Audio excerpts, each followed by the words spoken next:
जय हिंद साथियों, स्वागत है आपको हमारे चैनल पीसी दर्पण पे। देख रहे हैं दोस्तों, रुक्मणी पब्लिकेशन का रेलवे का जो लेटेस्ट आई है 2024 का रिवीजन एडिशन वॉल्यूम 1 गैर तकनीकी लोकप्रिय जो कोटि है एनटीपीसी एग्जाम 2024 के लिए अति महत्वपूर्ण ये सेशन स्नातक एवं इंटर स्तरीय परीक्षा है। इसमें क्वेश्चन बैंक 2021 तक का दिया गया है। टोटल 32 सेट इसमें आपको क्वेश्चन बैंक मिलेंगे। फुल डिस्कशन के साथ हम लोग करने वाले हैं। तो आइए इस सेशन को स्टार्ट करते हैं। दोस्तों, आप हमारे चैनल पर नए हैं तो सब्सक्राइब कर लीजिएगा ताकि नेक्स्ट राउंड वीडियो सबसे पहले आप तक पहुंचेगी। इससे पहले मैं बता दूं दोस्तों, सेट 1 जो थी ये 28/12/2020 में पूछी गई थी। फर्स्ट शिफ्ट में मैंने करा दिया। यदि आप नहीं देखे दोस्तों, प्लेलिस्ट इसका बना है एनटीपीसी नाम से, वो जाकर क्लिक करिए और आप उसे बनाइए। सेकेंड आज हम लोग करने वाले हैं वो है 28/12/2020 में पूछी गई सेकेंड शिफ्ट का क्वेश्चन। तो आइए हम लोग बनाते हैं। टोटल आपको 100 क्वेश्चन मिलेंगे। इसमें आपका स्कोर क्या रहता है कमेंट सेक्शन में जरूर बताइएगा। तो चलिए स्टार्ट करते हैं। अपने दोस्तों में इसे ज़्यादा से ज़्यादा शेयर करिएगा। दोस्तों, नई बुक अभी जस्ट आई है ये, तो देख रहे हैं आ चुके हैं हम लोग सेट नंबर दूसरे पे जो 28/12/2020 में सेकेंड शिफ्ट में पूछा गया है एनटीपीसी स्नातक स्तरीय परीक्षा में। तो आइए हम लोग देखते हैं। पहला क्वेश्चन रीजनिंग से ही है। चलिए रीजनिंग के क्वेश्चन बनाते हैं। देखिए क्वेश्चन क्या है, इसमें बोला गया है कि यदि ए का अर्थ क्या है जोड़ना, यदि ए का अर्थ क्या है जोड़ना, एस का अर्थ है घटाना, एम का अर्थ है गुना करना, डी का अर्थ है भाग करना, बी का अर्थ है ब्रैकेट और एफ का अर्थ भी है ब्रैकेट, तो निम्नलिखित में समीकरण को हमें हल करना है। ठीक है, तो यहाँ बी है, इसे ब्रैकेट डालिए। और एफ कहाँ पे है, तो यहाँ पे भी एफ डालना है आपको ब्रैकेट, और तो है बिल्कुल है यहाँ पे भी ब्रैकेट डालना है। इसका मतलब ही है ब्रैकेट। ठीक है, और कहीं बी है तो यहाँ पे भी बी है। ठीक है, अब देखिए ये आपका ब्रैकेट हो गया, मतलब कि ये दोनों में जो है मल्टीपल कौन होगा, डी। और डी का मतलब ही क्या है, डी का मतलब है भाग, मतलब डिवाइड करना ही सभी डिजिटों को लेकर के। तो चलिए आइए हम लोग बनाते हैं। यहाँ पे देखिए 7 तो इसी में रह जाएगा ही रहेगा। ए का वैल्यू क्या हो जाएगा प्लस, यहाँ पे प्लस कर देंगे। ठीक है, 11 जीरो रहेगा ही, और एस का मतलब क्या हो जाएगा माइनस यहाँ पे हो जाएगा, और 9 जीरो रहेगा। एफ का तो ब्रैकेट हो चुका है, डी का मतलब है डिवाइड यहाँ पे। ठीक है, डिवाइड मतलब है, और बी का ब्रैकेट हो गया 9। एम का मतलब क्या है मल्टीपल, तो यहाँ पे मल्टीपल कर दीजिए, और 10 तो रहेगा ही। एस का मतलब है माइनस यहाँ पे। ठीक है, एस का मतलब माइनस 10 रहेगा, और एफ का मतलब है ब्रैकेट। क्या आप इसे नहीं सॉल्व कर पाइएगा?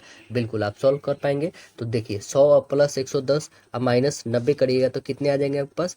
तो टोटल जो करेंगे ये कितने हो जाएंगे, 810 में से 90 घटा दीजिए, मतलब 720 बच जाएगा। 720 डिवाइडेड बाई कितने हो जाएंगे, इधर कितने बचेंगे, 9 गुने 10 मतलब कितने हो जाएंगे 90। 90 में से आप 10 घटा लो तो कितने हो जाएंगे 80। तो ये भाग दे दो, जीरो से जीरो कटा 8 9 72, यानी आंसर कितना आ जाएगा आपका करेक्ट आंसर सी। यदि cos 2 थीटा का वैल्यू साइन थीटा है, यदि थीटा 0 डिग्री है और 90 डिग्री के बीच है, तो थीटा का मान हमें बताना है कि कितना होगा। तो थीटा का मान कितना हो जाएगा, चलिए हम लोग बना के देखते हैं कितना आएगा। ये तो इतना दे रखा है हमारे क्वेश्चन में, 2 cos theta equal sine theta. तो क्या हम ऐसे लिख सकते हैं कि 1 - 2 sine square theta equal sine theta? क्या लिख सकते हैं हम लोग? बिल्कुल लिखेंगे। अब देखें जो ये लिखे हैं हमने, तो यहाँ पे हम क्या कर सकते हैं कि 2 sine square theta plus sine theta और -1 इक्वल 0 होगा। ठीक है, यहाँ से हम कॉमन क्या कर लेंगे, तो आप बोलोगे कि 2 साइन थीटा -1 और एक हो जाएगा साइन थीटा और +1 होगा ना, इक्वल में 0 रहेगा। तो साइन थीटा की वैल्यू जो आई हमारे पास, साइन थीटा की वैल्यू क्या है, ये चल जाएगा तो 1, और ये मल्टीपल में डिवाइड में आ जाएगा। साइन थीटा का वैल्यू आ गया एक 1/2, और इससे निकालिएगा तो क्या आ जाएगा, साइन थीटा बराबर -1 आएगा, है ना। तब हम क्या करना है कि 0 डिग्री और 90 डिग्री के बीच का जो है मान नहीं होगा। क्यों नहीं होगा, तो देखें यहाँ पे कि साइन थीटा जो आया हमारे पास, साइन थीटा इक्वल क्या है, साइन जो है हमारा 30 डिग्री के बराबर, 1/2 साइन 30 डिग्री का वैल्यू होता है। तो थीटा का वैल्यू कितना आ गया 30 डिग्री। तो करेक्ट आंसर क्या बन गया, ऑप्शन नंबर बी बन गया। अगला बताइएगा, कह रहा है पहली 8 भाज्य प्राकृत संख्याओं के माध्य और पहली 8 अभाज्य संख्याओं के माध्य का अंतर हमें ज्ञात करना है। तो पहली 8 जो है भाज्य प्राकृत संख्या का माध्य क्या हो जाएगा, तो आप जोड़ते हैं हम लोग कौन कौन है। पहला है 4, फिर 6, फिर 8, फिर 9, 10, 11 नहीं है, 12 है, और फिर 14 है, और 15 है। सभी को ऐड कर दें और डिवाइडेड बाई 8, सभी को ऐड करेंगे तो कितना आ जाएगा 78/8 होगा। 78/8 करेंगे हम लोग तो कितने आ जाएंगे 78/8। ये पहली 8 जो है भाज्य प्राकृत संख्याओं के माध्य है, और पहली 8 अभाज्य प्राकृत संख्याएं के अब निकालेंगे। ठीक है, ये याद रखेंगे। भाज्य वाला कितना है 78/8, भाज्य वाला 78/8 है। और अभाज्य का अब निकालेंगे। अभाज्य कौन कौन है, तो 2 है, 3 है, 5 है, 7 है ना, 11 है, 13 है, 17 है, 19 है। टोटल हमने 8 लिखा, और डिवाइडेड बाई 8 करेंगे तो इसको ऐड करोगे तो 77/8 आ गया। देखिए ये भाज्य वाली है 78/8 और अभाज्य वाली 77/8 है। तो इस दोनों में से हम लोग घटा लेते हैं, 78 वाले में से 77, तो कितना बन जाएगा 1/8। तो अंतर जो आएगी हमारी कितना आएगी 1/8। करेक्ट आंसर डी बन जाएगा। बताइए निम्नलिखित में कौन कंप्यूटर में सहायक मेमोरी या फिर सेकेंडरी मेमोरी, मतलब क्या बोलते हैं एक्सिलरी मेमोरी का हिस्सा नहीं है। तो वो कौन नहीं बताना है आपको, तो आप बोलोगे प्रोम नहीं है। करेक्ट आंसर यहाँ पे बनेगा प्रोम। एक्सिलरी मेमोरी का हिस्सा नहीं है प्रोम, यह सहायक मेमोरी या सेकेंडरी मेमोरी का नहीं है। प्रोम का फुल फॉर्म होता है क्या है, प्रोग्रामेबल रीड ओनली मेमोरी होता है। अगला प्रश्न देखेंगे, तो भारत का पहला परमाणु ऊर्जा स्टेशन की स्थापना जो है कब किया गया था। बताइए कब किया गया था, तो आप आंसर बताएंगे 1969 में किया गया था। ऑप्शन नंबर बी करेक्ट होगा। अगला प्रश्न बताइएगा, और भारत का प्रथम परमाणु रिएक्टर कौन था, तो अप्सरा था, है ना। देखिए ए किसी कार्य को 12 दिन में पूरा कर सकता है, बी जो है ए की तुलना में 20% कम कुशल है। तो बी का कार्य पूरा करने में कितना दिन का समय लगेगा यह हमें बतानी है। तो कितना दिन का समय लग जाएगा, देखिए पहले कार्य क्षमता निकाल लेते हैं हम ए और बी का। ठीक है, ए और बी का कार्य क्षमता निकालिए तो 5:4 आएगा। और लेकिन उनकी कुल जो है कार्य कितनी है, तो आप बताओगे कि कुल जो है एक किसी कार्य को 12 दिन में कर सकता है। ठीक है, तो 12 और गुने 5 एक ही इफिशियंसी है, तो टोटल इसका आ जाएगा 60 है। ठीक है, और बी को देखोगे तो बी ए की तुलना में 20% कम कुशल है। इसका 20% मतलब कितना हो जाएगा 1/5 कम है। तो 60 का जो है 1/4 करेंगे तो कितना आ जाएगा 15 दिन। कितना आ जाएगा, ये 15 दिनों में जो क्या कर लेगा बी उस कार्य को कर लेगा। तो आंसर क्या बन जाएगा हमारा, यही ना, जो टोटल काम है इसका ये बी की इफिशियंसी है, तो इसे डिवाइड करेंगे तो बी का वर्क। तो ऑप्शन नंबर बी करेक्ट है, आंसर बनेगा। बताइए निम्नलिखित में कौन सा परियोजना जो उत्तराखंड में है, कौन सा परियोजना उत्तराखंड में है बताइए। तो आंसर बोलेंगे आप टिहरी हाइड्रो पावर जो है कॉम्प्लेक्स, ये कहाँ पे है, उत्तराखंड में है। तो करेक्ट आंसर ये बनेगा हम लोग का। और कोयना जो है कोयना नदी पर है, और वो कहाँ पे है, महाराष्ट्र में है। कोयना कहाँ पे है, महाराष्ट्र में है। और शरावती बताइएगा, शरावती हाइड्रो इलेक्ट्रिक जो है, शरावती हाइड्रो इलेक्ट्रिक प्रोजेक्ट जो है ये कहाँ पे है, तो शरावती परियोजना शरावती नदी पे है और ये कर्नाटक में पड़ता है। और चमेरा हाइड्रो इलेक्ट्रिक प्रोजेक्ट कहाँ पे है, चमेरा जल विद्युत परियोजना जो है ये रावी नदी पे है, हिमाचल प्रदेश में है। अगला प्रश्न बताना है आपको, इसको ये लिखा गया है, इसको ये, तो आपको बताना है कि इसका क्या लिखा जाएगा। तो देखिए ये 27 कैसे आया है यहाँ पे, 27 पता है कैसे आया है, ये आपका इसका एग्जैक्ट वैल्यू 1, इसका 13, इसका 2, इसका 5, इसका 8, सभी को ऐड करेंगे तो कितना आ जा रहा है, टोटल वैल्यू आ रहा है हमारे पास 39। ये 39 में से कितना 39 और 39 जो है ना दोस्तों, तो ये दोनों अंकों का गुणनखंड निकाला, 9 3 जा 27, तो यही लिखा गया है यहाँ पे 27। यहाँ पे भी 2 8 18 20 हो जाएगा, और 20 और 15 और 23 और 14 ऐड करोगे तो 72 आ गया। ये 72 को दोनों में गुना कर दो, 7 दूना के 14 आ गया। वैसे ही ये सभी को लिखो, 7 18 5 5 14, सभी को ऐड कर देंगे तो कितना आ जाएगा, टोटल आएगा 49। 49 को गुना करो, 4 9 जा 36, तो आंसर क्या बन जाएगा, आप बोलोगे करेक्ट आंसर बी। अगला बताइएगा, कह रहा है कि क्वेश्चन कि जो तिरंगा झंडा स्टुअर्ड में मैडम कामा जी ने फहराया था, उसे चोरी छिपे ब्रिटिश भारत में कौन लाया था।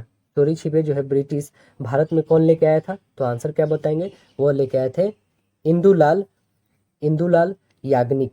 कौन लेके आए थे, इंदुलाल याग्निक लेके आए थे। करेक्ट आंसर ए बनेगा। अगला प्रश्न बताएंगे हम लोग, बताया गया कि इसमें चक्रव्यूह में प्रश्न कौन सा स्थापित करेगा संख्या, वो आपको बताना है। तो देखिए यहाँ पे, और बताइए कि इसमें क्या फुलफिल करने वाला है। तो देखिए पहला कॉलम हम लोग लेते हैं, तो क्या है 14 है और 10 है। 14 10 कितने हो जाएंगे, तो 24। 24 में से हम 8 घटा देंगे तो कितना बच जाएगा, तो वो आ जाएगा 16। ठीक है, अभी देखते हैं हम लोग क्या यही कंडीशन फॉलो करेगा आगे कि नहीं। इसमें हम लोग प्लस करा, इसमें माइनस करा। देखिए 12 और 8 20, 20 में से 6 घटा दो 14, ठीक है। 16, 16 में से 4 घटा दो 12, ठीक है। इसमें जोड़ो 12, 12 में से 2 घटा दो तो 10, बिल्कुल करेक्ट आंसर हो रहा है। तो मेरा कितना आया है, 24 में से 8 घटाए हम लोग तो 16 आया। आंसर नंबर करेक्ट डी बन जाएगा। अगला प्रश्न बताना है आपको। कह रहा है कि निम्नलिखित में से कौन सी अदिश राशि है। अदिश राशि बताइए आप कौन सी है, तो आप आंसर बोलेंगे द्रव्यमान जो है यहाँ पे अदिश राशि है। करेक्ट आंसर सी बनेगा। एबीसी एक समबाहु त्रिभुज है, पी क्यू आर क्रमशः ए बी बी सी और ए सी के भुजा के मध्य है, तो त्रिभुज की भुजा की लंबाई जो है 4 सेंटीमीटर है, तो त्रिभुज का क्षेत्रफल क्या होगा ये आपको बतानी है। त्रिभुज का क्षेत्रफल आपको पता होगा, समबाहु त्रिभुज का क्या होता है, ये होता है √3/4 और गुने भुजा स्क्वायर। भुजा कितना दे रखा है 4, 4 गुने 4 कर दो, 4 से 1 4 कटा, यानी 4√3 जो आपके पास कितना 4√3 जो है आपका कितना आ जाएगा 4√3, ये आपका समबाहु त्रिभुज का क्षेत्रफल आ गया। हमें क्या फाइंड करना है दोस्तों, जो इसकी मध्य में बनी है, ये समबाहु त्रिभुज तो हो गया, इसका नाम है P Q R A B C, इसका नाम है ए बी और सी, ये समबाहु त्रिभुज है। बट इसके मध्य बिंदु पर, इसका मध्य बिंदु, इसका मध्य और इसके मध्य, यहाँ से एक पॉइंट बन के एक त्रिभुज बना है, जिसका नाम क्या रखा गया है, तो इसका नाम रखा है पी क्यू और आर नाम रखा है। ठीक है दोस्तों, पी क्यू आर नाम रखा है, तो पी क्यू यहाँ पे है और आर यहाँ पे। ठीक है, अब देखिए ये जो नाम रखा गया है, तो इसका क्षेत्रफल पूछा जा रहा है कि कितना होगा। तो ये बताओ, ये टोटल त्रिभुज में ये कितना भाग है, फोर्थ भाग है ना, मतलब 1/4 भाग है इसका, फोर्थ भाग नहीं 1/4 भाग है। टोटल 4 बन रहा है इसमें त्रिभुज, तो ये चौथा भाग आ रहा है। तो अब देखेंगे कि हमारे पास जो अभी वैल्यू है समबाहु त्रिभुज का क्षेत्रफल, वो 4√3 आया है। 4√3 का क्या 1/4 हम नहीं कर सकते हैं, बिल्कुल करेंगे। तो 4 से 4 काट दो, यानी आंसर क्या आ गया √3 आंसर। तो ऑप्शन नंबर क्या बन जाएगा, ऑप्शन नंबर आपका सी करेक्ट आंसर। अगला बताइएगा, कह रहा निम्नलिखित जानकारी को ध्यानपूर्वक पढ़े और प्रश्न को उत्तर दे जो आगे दिया गया है। क्या कह रहा है, आई जे के एल एम एन हॉकी खेलते हैं, आई और एम बहनें हैं, एन और एम का भाई है, के आई के चाचा का इकलौता पुत्र है, जे एल का एल जे और एल के पिता के भाई के पुत्र है, के एम से किस तरह संबंधित है, ये हमें बतानी है। के जो है एम से किस तरह संबंधित है, तो चलिए इसे हम लोग बना के देखते हैं कैसे संबंधित है इससे। देखिए पहले हमारा क्या बोला जा रहा है कि यहाँ पे के जो है, के और के का जो है पुत्र है कोई, ठीक है, के का पुत्र यहाँ पे, ठीक, के का पुत्र जो है, और ये किसी का भाई है, और यहाँ पे भी बोला जाए ये भी किसी का भाई। अब देखिए ये जो बोला गया है, ये पिता है आई के, ठीक है, आई बहन है किसकी, एम की, ठीक है, मतलब ये भाई है, और इसके भाई कौन है, एन है, ठीक है, इसके भाई कौन है, जे, और जे के भाई कौन है, तो एल है, ये बोला गया है। ठीक है, ये सभी एक दूसरे के भाई हैं। तो क्वेश्चन क्या बोला गया है कि के एम का क्या लगेगा, के जो है यहाँ पे नहीं बोला गया के एम से किस तरह संबंधित, के जो है एम से किस तरह संबंधित है, बताइएगा के एम किस तरह। तो यह जब क्या लगेंगे यहाँ पे, तो इसके ये चचेरे भाई नहीं लगेंगे, बिल्कुल लगेंगे। तो क्या लगेंगे, इसके चचेरे भाई, क्योंकि ये सभी भाई हैं, बस एक बहन है यहाँ पे। तो आंसर क्या बन जाएगा, चचेरा भाई। तो right answer option option number D, D बन जाएगा आपका। ऑप्शन नंबर क्या बन जाएगा, राइट आंसर डी बन जाएगा। अगला क्वेश्चन देखेंगे हम लोग। कह रहा है कि भारत के संविधान में निम्नलिखित में से कौन सा संविधान संशोधन जो है नागरिकों के मौलिक कर्तव्य को शामिल किया गया है, कौन सा बताइएगा। तो आप बोलेंगे 42वें संविधान संशोधन अधिनियम। आंसर बनेगा राइट आंसर सी। यह कब होता है, तो आप बोलेंगे 1976 में होता है 42वां संविधान संशोधन अधिनियम। अगला प्रश्न बताइएगा, यहाँ पे दे रखा है कुछ कूट भाषा, इसमें बताना है ये जो कूट भाषा है आपको दर्पण में छवि कौन सा आएगा वो बताना है आपको, मतलब इमेज कैसा बनेगा इसका मिरर पे वो बताना है। तो कैसा बनेगा इमेज इसका मिरर पे, तो आप बोलेंगे कि जस्ट इसके अपोजिट बनेगा, है ना, जस्ट अपोजिट, मतलब ये जो है यहाँ पे खत्म हुआ, मतलब यहाँ से शुरू होगा। तो ये तो है क्या शुरू, ये तो शुरू है ही नहीं, तो इसे आप काट दो। क्या ये शुरू है, नहीं, क्या ये है, नहीं, तो ऑप्शन नंबर बस एक ही बच रहा है, वो है बी। आप देखेंगे तो है ना परसेंटेज से स्टार्ट, तो ऑप्शन नंबर बी करेक्ट होगा। बताइए इनमें से कौन सा पुरस्कार जो है केवल संगीत से संबंधित है, केवल संगीत से कौन संबंधित है, तो आप आंसर बोलेंगे ग्रैमी पुरस्कार जो है केवल संगीत से संबंधित है। आंसर डी बन जाएगा। ग्रैमी पुरस्कार जो है यह कब से दिया जाता है, तो आपको पता होना चाहिए 1959 से दिया जाता है। कब से दिया जाता है, 1959 से दिया जाता है। ऑस्कर पुरस्कार आपको पता होगा कब से दिया जाता है, तो ये 1929 से दिया जाता है। ऑस्कर कब से, 1929 से। पुलित्जर पुरस्कार, तो पुलित्जर पुरस्कार आपको बता दे यह जो है 1917 से दिया जाता है। अगला प्रश्न देखेंगे हम लोग। कह रहा है क्या कि किस नियम के अनुसार जो है स्थिर तापमान पर गैस का आयतन दाब के व्युत्क्रमानुपाती होता है, किस इस पर होता है, बताइए किस नियम के अनुसार। तो आप आंसर बताएंगे बॉयल के नियम के अनुसार। आंसर बनेगा राइट आंसर ऑप्शन ए। अगला बताइएगा, ए और बी की कार्य क्षमताओं का अनुपात 3:4 है। यदि ए की कार्य को 12 दिन में पूरा करता है तो बी उसी कार्य को कितने दिनों में पूरा कर देगा। 3 और 4 का रेशियो है, ठीक है। तो यहाँ पे हम लेते हैं पहले उसकी कार्य क्षमता कितना है, 3 और 4।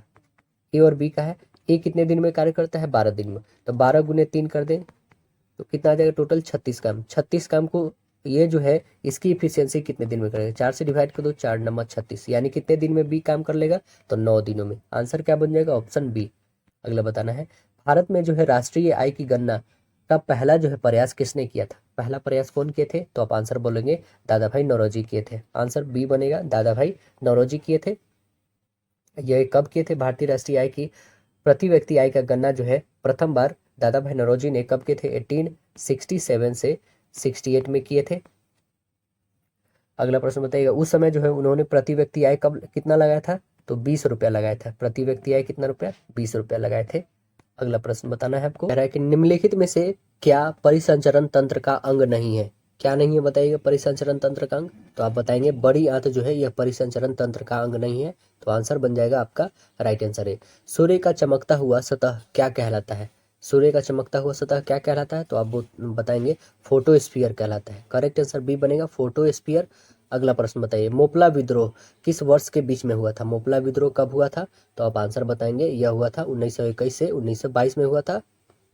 करेक्ट आंसर सी बनेगा। मोपला विद्रोह जो है केरल के मालाबार क्षेत्र में होता है और इसके विद्रोह का जो नेतृत्व कौन किए थे, अली मुस्लियार किए थे। बताइए, कंप्यूटर की जो भौतिक स्मृति से संग्रहित जो है परिमाण जो संग्रहित जो है परिणाम निकालने की प्रक्रिया को जाना जाता है, किस नाम से जाना जाता है, तो उस नाम को बोलेंगे आप आउटपुट प्रोसेस। क्या बोलेंगे, आउटपुट प्रोसेस। ऑप्शन नंबर क्या बन जाएगा, राइट आंसर ए बनेगा। अगला प्रश्न बताइएगा, दिए गए यहाँ पे हमारे पास कथन है और उसका निष्कर्ष दे रखे हैं, तो चलिए आइए हम लोग बना के देखते हैं क्या है कथन। कह रहा है कथन क्या कि कोई भी पायलट क्या है, नौसिखिया नहीं है। कोई भी पायलट यहाँ पे पायलट बना लीजिए, नौसिखिया नहीं है, तो यहाँ पे नौसिखिया डालते हैं, ठीक है। नौसिखिया नहीं है, ठीक है, अलग हो गया। कुछ नौसिखिए खिलाड़ी हैं, कुछ नौसिखिए जो है वो क्या है, खिलाड़ी है, ठीक है। अब पूछा इसमें आंसर क्या है कि कुछ पायलट खिलाड़ी नहीं है। कुछ पायलट खिलाड़ी नहीं है, बिल्कुल गलत है। कुछ नौसिखिए खिलाड़ी नहीं है, कुछ नौसिखिए जो है खिलाड़ी नहीं है, ये तो बात सत्य है, कुछ ही है ना, कुछ तो नहीं है। कुछ पायलट खिलाड़ी है, ये बिल्कुल गलत है। कुछ खिलाड़ी पायलट है, बिल्कुल गलत है। तो आंसर क्या बन जाएगा हमारा, राइट आंसर ऑप्शन बी। अगला प्रश्न देखेंगे हम लोग। कह रहा है कि भारत सरकार ने इंद्रधनुष फ्रेमवर्क कार्यक्रम की शुरुआत किसके लिए की थी। किसके लिए की थी, तो आंसर आप बताएंगे सार्वजनिक क्षेत्र में बैंकों का पुनरुद्धार करने के लिए। राइट आंसर ऑप्शन डी बन जाएगा, ऑप्शन डी। अगला बताइएगा, हमें बताना है कि आगे क्या आ जाएगा। जैसे कुत्ता से रखवाली है ना, तो घोड़ा से क्या होता है बताइएगा। कुत्ता जो है जिस प्रकार हम लोग रखवाली हेतु पालते हैं, तो घोड़ा को किसके लिए पालते हैं, तो घोड़ा को सवारी के लिए। आंसर बन जाएगा राइट आंसर डी। अगला बताइए, किसी प्राकृत संख्या n के साथ जो है 6 के पावर n माइनस 5 के पावर n परिणाम का जो है अंतिम अंक हमेशा क्या होता है, ये आपको बताना है। तो अंतिम अंक हमेशा क्या होता है, तो आप देखेंगे n की वैल्यू यदि हम 1 रखते हैं तो क्या होगा, 6 में से 5 घटाइएगा तो 1 आ जाएगा, ठीक है। यदि n की वैल्यू 2 रखते हैं तो 36 में से 25 घटाइएगा तो क्या आ जाएगा, 11 आ जाएगा। मतलब हमेशा से क्या आ रहा है, अंतिम परिणाम जो है एक ही आ रहा है ना, तो आंसर क्या बन जाएगा, इसलिए हमारा करेक्ट आंसर बी बन जाएगा। अगला बता दीजिएगा। अगला प्रश्न आप देखेंगे तो कह रहा है पी का वैल्यू कितना है, 2 है।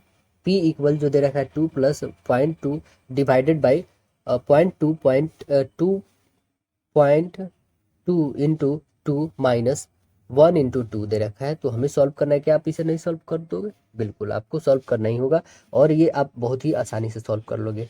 तब ये जो आपको दे रखा है पी की वैल्यू और क्यू की वैल्यू, तब हमें बताना है कि पी बाई क्यू का मान क्या होगा। तो आप पहले इसका वैल्यू निकाल लो, फिर इसका वैल्यू निकालो और पी बाई क्यू को डिवाइड कर दो। तो इसका आंसर आप पता है क्या हो जाएगा, देखो ये जो भी है यहाँ से हम पहले तो क्या करेंगे, आपको ऐड नहीं करना है, पहली बात है ऐड नहीं करना है, इस दोनों को मल्टीपल कर लो, ठीक है। मल्टीपल करने के बाद क्या आ जाएगा हमारे पास, 2 आ गया, ठीक। या फिर इसे मल्टीपल नहीं करो, पहले ब्रैकेट का वर्क होता है, तो पहले इसे आप मल्टीपल करो तो कितना आ जाएगा आपके पास, ये आ जाएगा 0.4। 2 और 2 में करोगे तो कितना आ जाएगा, 4.2 और 2 से आप मल्टीपल करो 4 आ जाएगा और एक पॉइंट है यानी एक पॉइंट, यानी कितना आ जाएगा 0.4 आ गया, ठीक है। 0.4 को डिवाइड करना है इससे, 0.4 को इससे आप डिवाइड करना है और प्लस करना है 2 को, तो आपके पास कितने आ जाएंगे +2, जस्ट थोड़ी सी ऊपर करते हैं इसे हम लोग, आप इसे सॉल्व करो तो कितने आ जाएंगे आपके पास +2 प्लस आपके पास आ जाएंगे 0.2/0.4 आ जाएंगे, क्योंकि इसे डिवाइड करेंगे हम लोग -1 और ×2 होगा, होगा ना। अब इसे ऐड करते हैं हम लोग, कितना हो जाएगा, इस डेसिमल को डेसिमल से हटाओ, ये कितना हो जाएगा 1/2 और यहाँ पे करोगे तो 2 आ गया, यानी कि आ जाएगा 2 और प्लस 1/2 और माइनस कितना आ जाएगा 2, और ये प्लस माइनस कर कैंसिल हो जाएगा, यानी क्या आ जाएगा हमारे पास, तो 1/2 आ गया। ये किसका वैल्यू आ गया, तो पी का। वैसे ही क्यू का वैल्यू निकाल देते हैं हम लोग, तो क्यू का भी सेम वही करेंगे, पहले इस दोनों को मल्टीपल करके तब डिवाइड करना है, तब इसका कैलकुलेशन ऐसे इसे कर लो, तो कितना बच जाएगा, 1 बचेगा, ठीक है। 1 बच गया हमारे पास, और इसको आप मल्टीपल करोगे तो 0.4 हमें डिवाइड में ले जाना होगा इसे, है ना। तो ये कितना आ जाएगा, और माइनस में आपके पास है 0.2/0.4 आएगा, ठीक है। माइनस में इधर 1 रहेगा, और यहाँ पे देखोगे आप माइनस में क्या है, तो 2 है, ठीक है। अब इस पॉइंट को पॉइंट से हटाओ तो कितना आ जाएगा 1/2, 1/2 आ गया, लिखो यहाँ पे 2 माइनस 1/2 और -1 होगा। अब देखो ये 2 में से 1 घटा दो तो कितना बच जाएगा, 1 बच जाएगा, और 1 आ गया आपका जो 1, और यहाँ पे है 1/2, तो 1 में से 1/2 घटा दोगे, 1 में से 1/2, 1 में से आधा घटा दोगे तो कितना बच जाएगा, 1/2 ही तो बचेगा। तो हमारे पास पी का भी वैल्यू 1/2 और क्यू का भी वैल्यू 1/2 आ गया, तो यहाँ पे रखो 1/2 और डिवाइडेड बाई 1/2, तो 1/2 और गुन्ने हो जाएगा 2/1, ये 2 से 2 काटो, यानी आंसर कितने आ गए, 1। ऑप्शन नंबर कौन सा बन गया, तो राइट आंसर ऑप्शन बी। अगला देखिए, कह रहा है कि निम्न तालिका जो है फरवरी 2018 के 4 सप्ताह के लिए वायु गुणवत्ता सूचकांक जो है PM 2.5 दर्शाती है, तो फरवरी के महीने में कोलकाता और दिल्ली AQI का औसत कितना का अंतर है, ये हमें बताना है। तो कितना का अंतर होगा, तो देखिए यहाँ पे हम लोग, यहाँ पे आपका दे रखा है टॉक्सिक टेंड एयर क्वालिटी जो दे रखा है इंडेक्स, यहाँ पे आप दे रखे हैं, ठीक है। फरवरी का कोलकाता में कितना, दिल्ली में कितना, फरवरी 8 से 14 तक के लिए इतना है, फरवरी में जो है 15 से 21 तक कितना है, फरवरी 22 से 28 तक कितना है, और दिल्ली में कितना है कोलकाता में, ठीक है। तो चलिए हम लोग इसको बनाते हैं और देखते हैं क्या होगा। तो कोलकाता का जो है औसत आयु कितना हो जाएगा कोलकाता का, तो आप बोलोगे 306 प्लस 288 प्लस 274 प्लस 172, कितने हो जाएंगे टोटल, टोटल 4 है, तो 4 से डिवाइड कर देंगे, टोटल ऐड करेंगे तो 1060 बट्टे 1040 आएगा दोस्तों, कितना आ जाएगा 1040, और बट्टे टोटल हो जाएगा 4, इससे डिवाइड कर दो, कितना आ जाएगा 260। ये किसका आ गया, कोलकाता का। तो दिल्ली का वैसे ही निकाल लो, इसका आगे है 260, दिल्ली का ये सभी को ऐड करके 4 से डिवाइड कर देंगे, तो सभी को ऐड करोगे तो 976/4, इसे डिवाइड करो तो कितना आ जाएगा आपके पास 244, कितना आ गया 244, ठीक, ये 244 आ गया। अब 260 में से आप 244 यदि घटा लोगे तो कितना बन जाएगा 16, तो आंसर क्या बन जाएगा, राइट आंसर ऑप्शन ए 16। अगला प्रश्न देखेंगे, कह रहा है क्या है कि वैश्विक क्वेश्चन है कि वैश्विक जलवायु परिवर्तन संबंध किसकी एक पहल है, किसकी एक पहल है, तो आप बताएंगे यूरोपीय संघ की है, किसकी है, यूरोपीय संघ, आंसर बताएंगे डी ऑप्शन नंबर। और UNEP की स्थापना होती कब है, तो आप बताएंगे 1972 में, 1972 में होती है। अगला प्रश्न बताइएगा, सीता जो है फतेहपुरी में अपने कॉलेज जाने के लिए अंधेरी ए में जो है अपने घर से एक जो है ऑटो लेती है, ठीक है, और सीधे कॉलेज जाने वाली जो सीधी सड़क पर जाने के बजाय जहाँ कोई मोड़ नहीं था, ऑटो चालक ने 10 किलोमीटर बाद मुड़ता है, और बंदरा मतलब बी चौराहे से जो है दाहिने ओर मुड़ती है, और फिर जो 8 किलोमीटर बाद पुलावा टी बिंदु जो है सी के बाईं मुड़ता है, फिर 12 किलोमीटर बाद जो है डलहौजी बिल्डिंग डी से जो है दाएं मुड़ जाता है, और 8 किलोमीटर बाद जो है क्या, एल्फिंटन बिंदु जो है एलिफेंटन जो है बिंदु ई पर मुड़ता है, और 4 किलोमीटर दूरी तय करने के बाद जो है फतेहपुरी तक पहुंचता है। यदि ऑटो चालक ने सीधा रास्ता लिया तो सीता ने वास्तव में जो है शुरुआती बिंदु और गंतव्य के बीच की दूरी को कम जो है दूरी तय करती होती, कितना कम दूरी तय करी होती, तो आइए हम लोग देख लेते हैं इसे सॉल्व करके। पहले क्या है कि वो कहाँ जाती है, तो अपने जो शुरुआती बिंदु है ए से 10 किलोमीटर जाती है सीधे, उसके बाद कहाँ दाहिने मुड़ती है 8 किलोमीटर, ये 10 है, फिर दाहिने 8, और उसके बाद जो है यहाँ से ये आपका पॉइंट दे रखा है कि ये ए है, फिर यहाँ से ए स्टार्ट करती है, फिर ये बी है, ये सी पॉइंट है, यहाँ से 12 किलोमीटर चली जाती है, फिर यहाँ से जो है बाएं मुड़ जाती है, बाएं कितना वही 8 ही किलोमीटर मुड़ती है ये डी से, ठीक है। और डी के बाद जो है ई के पास पहुंचती है, और ई से जो है फिर वो कहाँ चली जाती है, तो दाहिने साइड में चल जाती है, और वो 4 किलोमीटर जाती है, एफ के पास जाती है।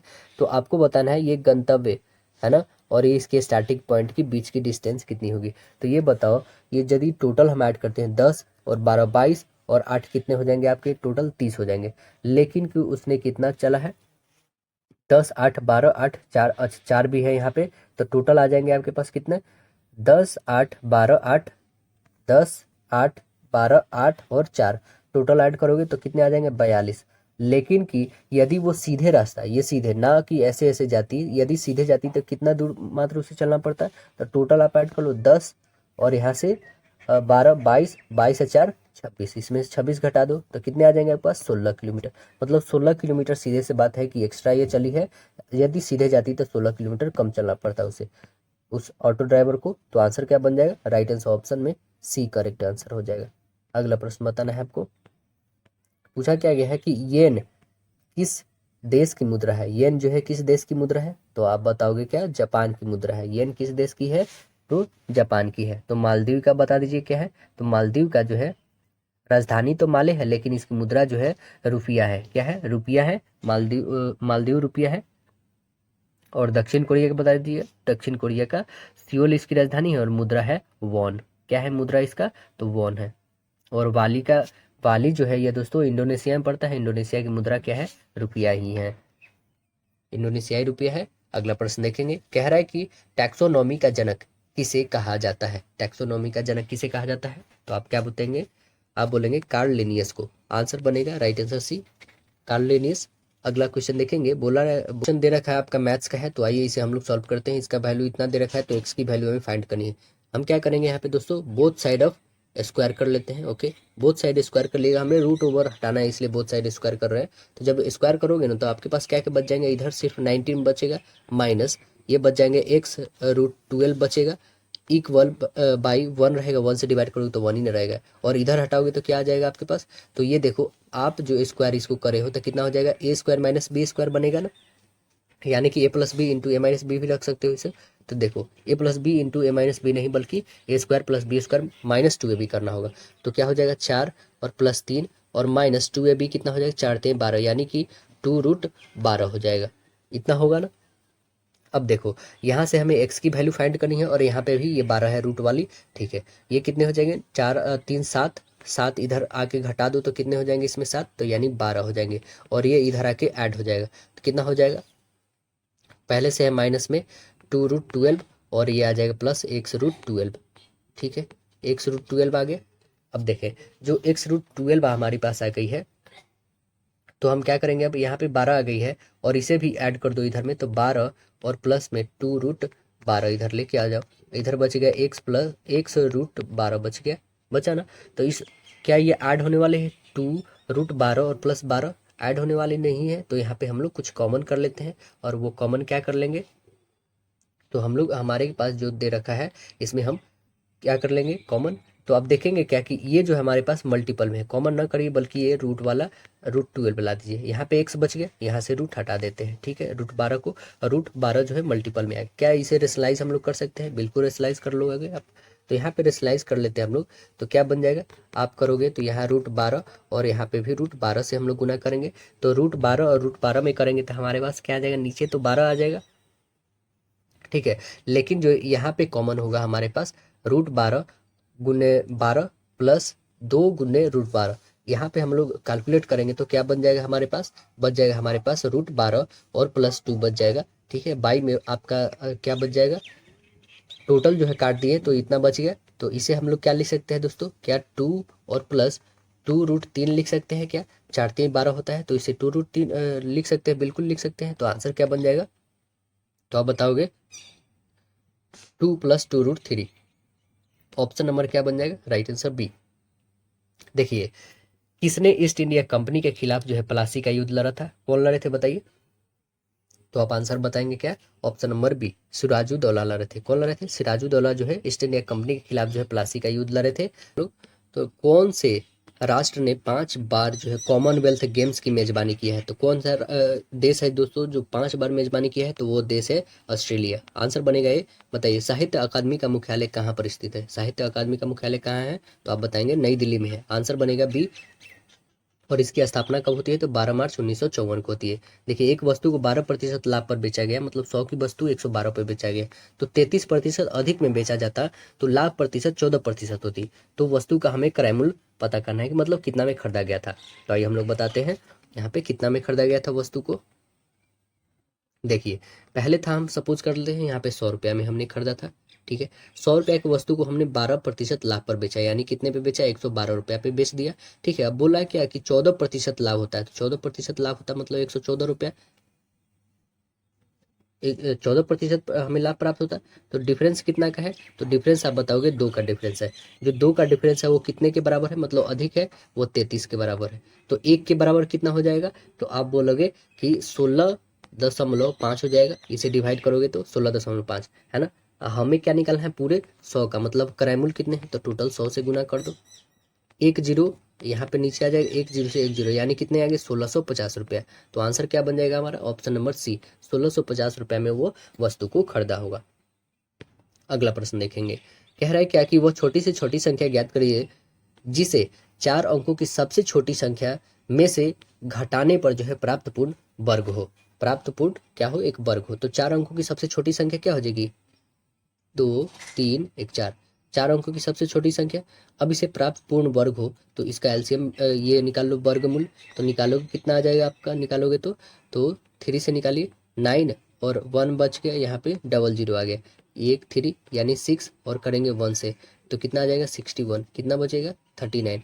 यानी कितना आ गया हमारे पास? तो 4 अंकों की सबसे छोटी संख्या से 39 आप घटा लोगे, 39 नहीं रहती तो पूरी तरह से डिविजिबल होती, तो 39 घटा लो तो ये क्या बन जाएगा? पूर्ण वर्ग बन जाएगा। तो राइट आंसर ऑप्शन डी बन जाएगा, ऑप्शन नंबर डी। बताइए प्रसिद्ध गोल गुंबद जो है, गोल गुंबद कहाँ स्थित है? प्रसिद्ध गोल गुंबद है कर्नाटक में। आंसर बनेगा सी, कर्नाटक में है। अगला प्रश्न देखेंगे आप, तो कह रहा है 2001 एक कंपनी के द्वारा अर्जित राजस्व जो है 6300 करोड़ है ना। और 2010 में कितना है? 8100 करोड़ था। 2015 में 10800 करोड़। 2001 से 10 के बीच में, 2010 से 15 के बीच में राजस्व आय में हुई वृद्धि का अनुपात क्या है? ये आपको बतानी है। तो क्या है? रेवेन्यू जो दिया है हमारे करोड़ में, आप देख रहे हैं 2001, 2010 और 2015 में। ठीक है, तो चलिए आपको बताना है। तो देखिए यहाँ पे जो रेवेन्यू दे रखा है हमारे पास, तो 2001 से 10, 2001 से 10 में, ठीक है आप देख रहे हैं यहाँ पे 6000 था और यहाँ पे कितना आ जाएगा? 8000। तो कितना है? 8100 इसमें दे रखा है क्वेश्चन में, से 6300 आप घटा लो तो कितना का डिफरेंस आ रहा है? आपका आ रहा है 1800 का। ठीक है, 1800 करोड़ का आ रहा है। और 2010 से 15, 2010 से 15 का कितना हो रहा है? इसका याद रखेंगे, 1800 करोड़ हम लोग का आया है। अब देखिए 2000 आपका 10 से 15 कितना हो रहा है? 10,800 और 8,100, यही है ना। तो घटा लीजिए, इसमें से कितना बच जाएगा आपके पास? 2700। जो ये 2700 आया और 1800 दोनों का हमें रेशियो ही तो निकालना है, तो यहाँ पे रखो, 2 जीरो से 2 जीरो कैंसिल करो, 9 दूना 18 और 9 तिया 27 और भी कटेगा, 3 तेरे का 9 और 3 एकम 3, यानी 3:1 आया। ऑप्शन नंबर कौन है? 3:1 है क्या? 18 था ना हम लोग के पास और 27 था, तो 9 से 2 टाइम्स में, 9 से 3 टाइम्स में 2:3 आ रहा है दोस्तों। हमने गलत रेशियो निकाला, 2:3। ऑप्शन नंबर आपका ऑप्शन नंबर बी बन रहा है। अगला बता दीजिएगा। कह रहा है 2020 में आर्थिक विज्ञान के लिए निम्नलिखित में से किसे नोबल पुरस्कार जो है प्राप्त किया था? किसने प्राप्त किया था? तो नोबल पुरस्कार से है दोस्तों। तो देखिए 2020 का था और ये एक तरह से इकोनॉमी के क्षेत्र में है, तो आप इसे बता भी सकते हैं, नहीं भी। देखिए ऐसे हम बता देते हैं, इसका आंसर होगा रॉबर्ट बी विल्सन। बट आपको याद करना है 2023 में दी गई है उसे याद करना है। ठीक है, तो 2023 में जो है दोस्तों वो इकोनॉमिक्स के क्षेत्र में पता है किनको दिया गया है? वो दिया गया क्लाउडिया गोल्डिन को दिया गया है। वो कहाँ के हैं? अमेरिकी अर्थशास्त्री। ठीक है ना, महिला को मिला है क्लाउडिया गोल्डिन। अगला देखिए, विशिष्ट गुण भाषा में इसको ये लिखा जाता है, तो इसको क्या लिखा जाएगा आपको बताना है रीजनिंग में। देखिए आइए, तो यहाँ पे हम देखेंगे क्या कि एम को जेड लिखा गया है, ए को एन लिखा गया है, फिर एच को क्या लिखा गया है? यू लिखा गया है। तो आप देख रहे हैं ये कोडिंग भाषा में लिखा गया ना, तो आपको सेम यहाँ पे आर को क्या लिखेंगे, तो आर को क्या लिखा जाएगा, देखिए यहाँ पे कोडिंग भाषा कहने का मतलब है कि जैसे आर, आर का क्या लिखेंगे, ए का क्या लिखेंगे, आई एन, ये सभी का क्या होगा। तो अब देखो इसमें आर का क्या लिखा गया है, तो आर का बोलोगे एन लिखा गया है, तो आर एन से स्टार्ट होने वाला है क्या, नहीं। तो आर जो है एन से नहीं बल्कि आर की वैल्यू आप देखोगे चौथे क्रम पे, इधर से आ जाओ, चौथे क्रम पे ई है, तो हमें आर ई से है, तो ई से सभी स्टार्ट है, देख रहे हैं ना, सभी ई से स्टार्ट है, ठीक है, लास्ट में भी सी है, ठीक है। अब हम देखते हैं ई के बाद एन, यानी ए की वैल्यू कितनी है, ई एन की वैल्यू, ए की वैल्यू एन है, ठीक है, सभी में एन, ये तो कट गया आपका ऑप्शन सी क्योंकि भी दे रखा है। चलिए यहाँ पे भी एन है, आगे निकालते हैं, क्या कह रहा है यहाँ पे आई, आई का वैल्यू क्या दे रखा है, आई का वैल्यू तो इसमें है नहीं, तो इसे हम स्किप करते हैं। नेक्स्ट देखिए एन, एन की वैल्यू दे रखा है क्या, तो एन की वैल्यू क्या दे रखा है बताइएगा, तो एन की वैल्यू आप देखिए ना, अभी जस्ट ए का वैल्यू एन निकाले है, तो एन का वैल्यू ए होगा। तो देखिए थर्ड में ए किस में है, इस डी में है, ऑप्शन बी कट गया, और आपके थर्ड इसमें भी, थर्ड जो है इसमें आपके ए है, ठीक है, और बी में भी है क्या, तो बी में हम देखेंगे, तो बी में आपके नहीं, ये ए नहीं बल्कि ये जो आपका जैसे ए का लिखा गया है एन, तो एन का ए नहीं हो सकता बल्कि जो उसका लिखा गया है वही होता है। तो यहाँ पे आप देखेंगे एन जो है हमारा केमे क्रम पे है, चौथे है ना, तो चौथे पे है ना ए आना चाहिए, उस तीसरे पे तो आई था दोस्तों, हमने गलत थोड़ा देख लिया। देखिए चौथे क्रम पे ए है, इसमें चौथे क्रम पे नहीं, डी कटा, इसमें भी चौथे क्रम पे, यानी ऑप्शन नंबर अभी भी हमारे पास बी और ए बचा है, डी और सी कैंसिल हो चुका है, ठीक है, डी और सी को काटो, अभी तक ए और बी हमारे पास बचा हुआ। चलिए चार के बाद जो है पांचवें क्रम पे हम लोग देखते हैं, पांचवें क्रम पे क्या है, तो आप देखेंगे आर, आर की इसमें दे रखा है, आर का क्या है दोस्तों, तो आर का बताएंगे आप, जैसे कि इधर से काउंट कर लो कितने हैं, चौथे क्रम पे, इधर से काउंट करते हैं हम लोग, तो चौथे क्रम पे ई, ई आना चाहिए, तो ई किस में है बता दें, ई जो है आपका कैमे क्रम पे है, तो आप देखेंगे इधर से दूसरे, तो इधर से दूसरे काउंट कर लो, एक दो छोड़ करके तीसरे पे ई आ रहा है, एक दो छोड़कर तीसरे पे ई नहीं आ रहा है, यानी कट गया, ये ऑप्शन नंबर क्या बन गया, बी बन गया। अगला प्रश्न बताइएगा, कह रहा है जालियांवाला बाग नरसंहार किस तिथि को हुआ था, तो आप बताएंगे 13 अप्रैल 1919 को हुआ था, ऑप्शन नंबर क्या बनेगा, राइट आंसर बी हुआ था, आंसर बी होगा। आपको पता ही होगा ये क्या हुआ था, डॉक्टर सत्यपाल और सैफुद्दीन किचलू के गिरफ्तारी के विरोध में हो रहा था जनसभा पे, जनरल जो डायर था वो अंधाधुंध गोलियां चलवा दिया था। और अगला प्रश्न देखेंगे तो पी का वैल्यू जैसे दे रखा है, क्यू का वैल्यू दे रखा है, तो पी बाई क्यू, यहाँ पे भी सेम वही कंडीशन करना है दोस्तों, इसे आप मल्टीपल, और इसमें डिवाइड तो है नहीं, मल्टीपल ऐड और सब्ट्रैक्ट करके बस इसके पी का वैल्यू निकालना है, और क्यू का वैल्यू दे ही रखा है, बस उसे डिवाइड कर देना है आपको। तो पी का वैल्यू आपको बताया दोस्तों, पी का वैल्यू जो होगा वो कितना आ जाएगा, 0.0729 आएगा, ठीक है।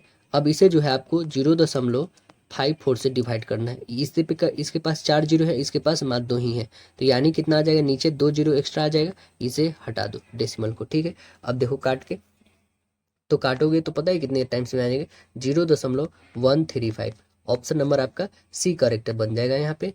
अगला बताइए, जालियांवाला बाग नरसंहार किस वायसराय के कार्यकाल के दौरान हुआ था, तो किसके वायसराय के काल में हुआ था, तो आप बताओगे लॉर्ड चैम्स्फोर्ड के शासनकाल में, आंसर बनेगा बी, लॉर्ड चैम्स्फोर्ड जो है रौलक एक्ट पारित किया था 1919 में कोलकाता में।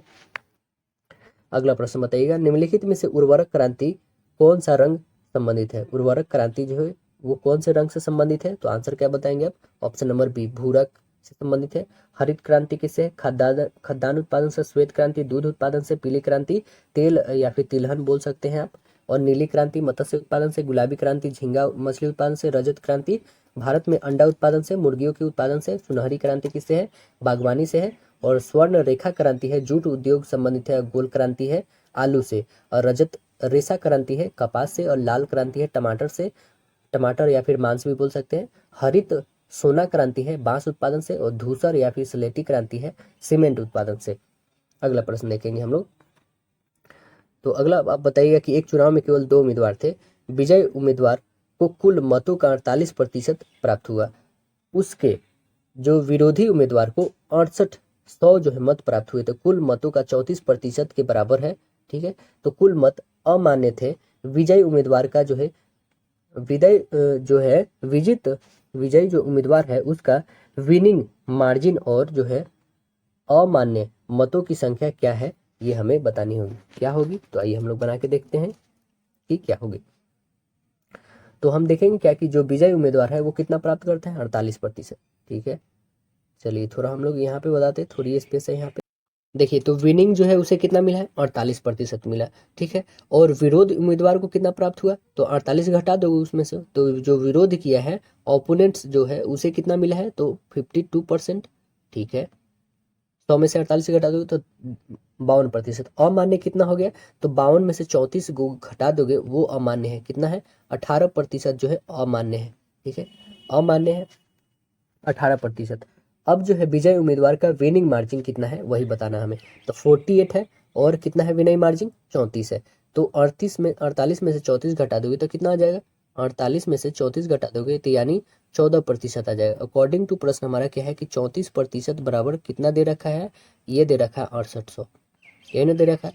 तो एक की वैल्यू निकाल लो, तो एक ये काटो कितने टाइम्स में, 2 टाइम्स में, आपकी एक का वैल्यू 200 आ गया। तो हमें निकालना है किसका, 14 का वैल्यू, यही ना मार्जिन। तो 14 14 दूना 28, यानी कितनी आ जाएंगी, 2800। हमें टोटल फाइंड करनी है विनिंग का जो है, ये जो विरोधी उम्मीदवार है उससे प्राप्त जो मत है वो कितना था, तो 34 में से जो हम लोग घटाए हैं तो कितना है, 18। तो ये 18% निकालने के लिए क्या करेंगे, 200 और गुने 18 करें, 18 दूना 36, यानी 2800 और 3600। 28 और 3600 देखें कौन सा ऑप्शन में है, तो आप बताएंगे 2800 3600, राइट आंसर ऑप्शन बी है। तो करेक्ट आंसर क्या बन जाएगा, ऑप्शन बी। अगला प्रश्न देखिएगा, कह रहा है कि पृथ्वी ग्रह का वह क्षेत्र जहां जीवन मौजूद है उसे क्या कहा जाता है, उसे क्या कहते हैं, तो आप बताएंगे जैव मंडल कहते हैं। आंसर ए बनेगा, जैव मंडल। निम्नलिखित में से कौन सा राज्य में जो है विधान परिषद है, किसमें है विधान परिषद, तो आप बताएंगे आंध्र प्रदेश में है विधान परिषद। आंसर क्या बन जाएगा, राइट आंसर ऑप्शन डी होगा। अगला प्रश्न बताइएगा, कह रहा है इसमें क्वेश्चन में क्या कि 2600 रुपया की धनराशि के दो भागों में इस प्रकार विभाजित करना है कि उधार दिए जाते हैं तथा पहले पर जो है 10% और 5 साल के साधारण ब्याज पे दूसरे पर जो है 9% जो है 6 वर्ष के साधारण ब्याज के बराबर है। तो 10% की दर पर जो है उधार दिए गए राशि हमें ज्ञात करना है कि क्या होगा। तो क्या हो जाएगा राशि, हम मान लेते हैं क्या कि 10% की दी गई है उधार x। ठीक है, अकॉर्डिंग टू प्रश्न हम 9% की उधार पे दिया गया है कितना, 2600 माइनस x होगा। ठीक है, तो अब जो हमें निकालना है कि x गुने 5%, कितने, x गुने 5 वर्षों का जो है 10% इक्वल जो होगा हमारा कितना होगा, 2600 माइनस x गुने 6 और गुने 9% के बराबर। तो यहाँ पे आप निकाल लो, ये 50x हो जाएगा इधर, टोटल 50x, और इधर कितना हो जाएगा आप निकालोगे तो आपके पास इधर आ जाएगा 2600 और गुन्ने 54 और माइनस आ जाएगा आपके पास 54x आ जाएगा। तो इधर 54x माइनस में इधर भेज दो, प्लस में हो जाएगा, यानी कितने हो जाएंगे 104, 104 यहाँ पे क्या हो जाएगा हमारे पास, 104x आ जाएगा। तो यहाँ पे लिखिए 104x इक्वल आपके पास आ जाएंगे 2600 गुने 54 कर दो तो 2600 यहाँ पे। ठीक है, 2600 और गुने कितने आ जाएंगे, 54 आ गए। अब देखो ये 104 को इधर हटाओ और यहाँ पे ला दो 104, इसे काटो, कितने टाइम्स में कटेंगे, तो आप काट के देख लो, इसे काटोगे तो टोटल कितने आ जाएंगे आपके पास, 1350। 1350 जो आ गए आपके पास आंसर आ गए। तो राइट आंसर ऑप्शन क्या बन गया, ऑप्शन नंबर बी करेक्ट हो गया। अगला प्रश्न बताइएगा, कह रहा है क्या कि एक स्कूल में लड़कों और लड़कियों की मिलाकर जो है औसत आयु कितना है, 16.8 वर्ष है। तो लड़कों का औसत आयु जो है कितना है, 15.4 वर्ष है, और लड़कियों की औसत आयु कितना है, 18.2 वर्ष है। तो स्कूल में लड़कों और लड़कियों की संख्या का अनुपात क्या होगा, ये हमें बतानी है। तो हम एलिगेशन मेथड पे यहाँ पे बना सकते हैं, बिल्कुल। तो देखिए हम लोग कैसे बनाएंगे, 15.2 कितना है, 15.4 है कितना, लड़कों की औसत। ठीक है, और लड़कियां का देखेंगे तो लड़कियां कितना है, 18.2 है, और दोनों का कितना है, तो दोनों का आप बताएंगे कि 16.8 है, यही ना दे रखा है। तो यहाँ से आप निकाल नहीं लोगे, इसका निकालोगे तो 18.2 में से 16.8 घटाओगे तो कितना आ जाएगा, 1.4 आएगा। और यहाँ से जो 16.8 में से 15.4 घटा दोगे तो कितना जाएगा, 1.4 आएगा। तो 1.4 1.4 यानी 1:1 आ गया। ऑप्शन नंबर क्या बच गया, ऑप्शन नंबर आपका राइट आंसर बी आ गया, मतलब 1.1 आ गया, 1:1 आ गया। अगला प्रश्न बताया क्या गया है कि एक किसी कार्य को 20 दिनों में पूरा कर सकता है, बी उसी कार्य को 30 दिनों में पूरा कर सकता है। किसी अन्य कार्य के कारण जो है ए कार्य पूरा होने से पहले ही कार्य छोड़ देता है और शेष 5 दिन तक बी ने अकेले ही कार्य किया, तो इस स्थिति में कार्य को पूरा करने में कुल कितने दिन समय लगेगा, ये हमें बतानी है। तो कुल कितने दिन समय लग जाएगा, समय देखो कितना है, ए का 20 दिन और बी का कितना है 30 दिन। टोटल कितना लग जाएगा 60 हो जाएगा ना 60। ये कितना, तो 3 इफिशियंसी और इसका 2 इफिशियंसी है ना, तो टोटल कितने दिन लग जाएंगे, 3 और 2 5। ये टोटल कितना आ गया 5। 5 दिन में जो है एक कार्य समाप्त करेगा तो वो कितना इकाई करेगा, 15 इकाई। ठीक है, ये कितना करेगा 15 इकाई, तो टोटल कितना है 60, और जो इसमें 15 ऐड हो जाएगा मतलब कितना होगा 75 इकाई जो है यह इस स्थिति में पूरा करने के लिए कुल कितने दिन समय लग जाएंगे, तो टोटल जो है दिन लग जाएंगे कितने, 15 दिन लग जाएंगे। राइट आंसर ऑप्शन क्या बन जाएगा, option number D correct answer हो जाएगा। डी कैसे करेक्ट होगा, तो जो टोटल हमारा 75 आया है, टोटल इफिशियंसी कितना था 3 और 2 5, तो 5 से काटो कितने आ जाएंगे 15। ऑप्शन नंबर ये आपका डी।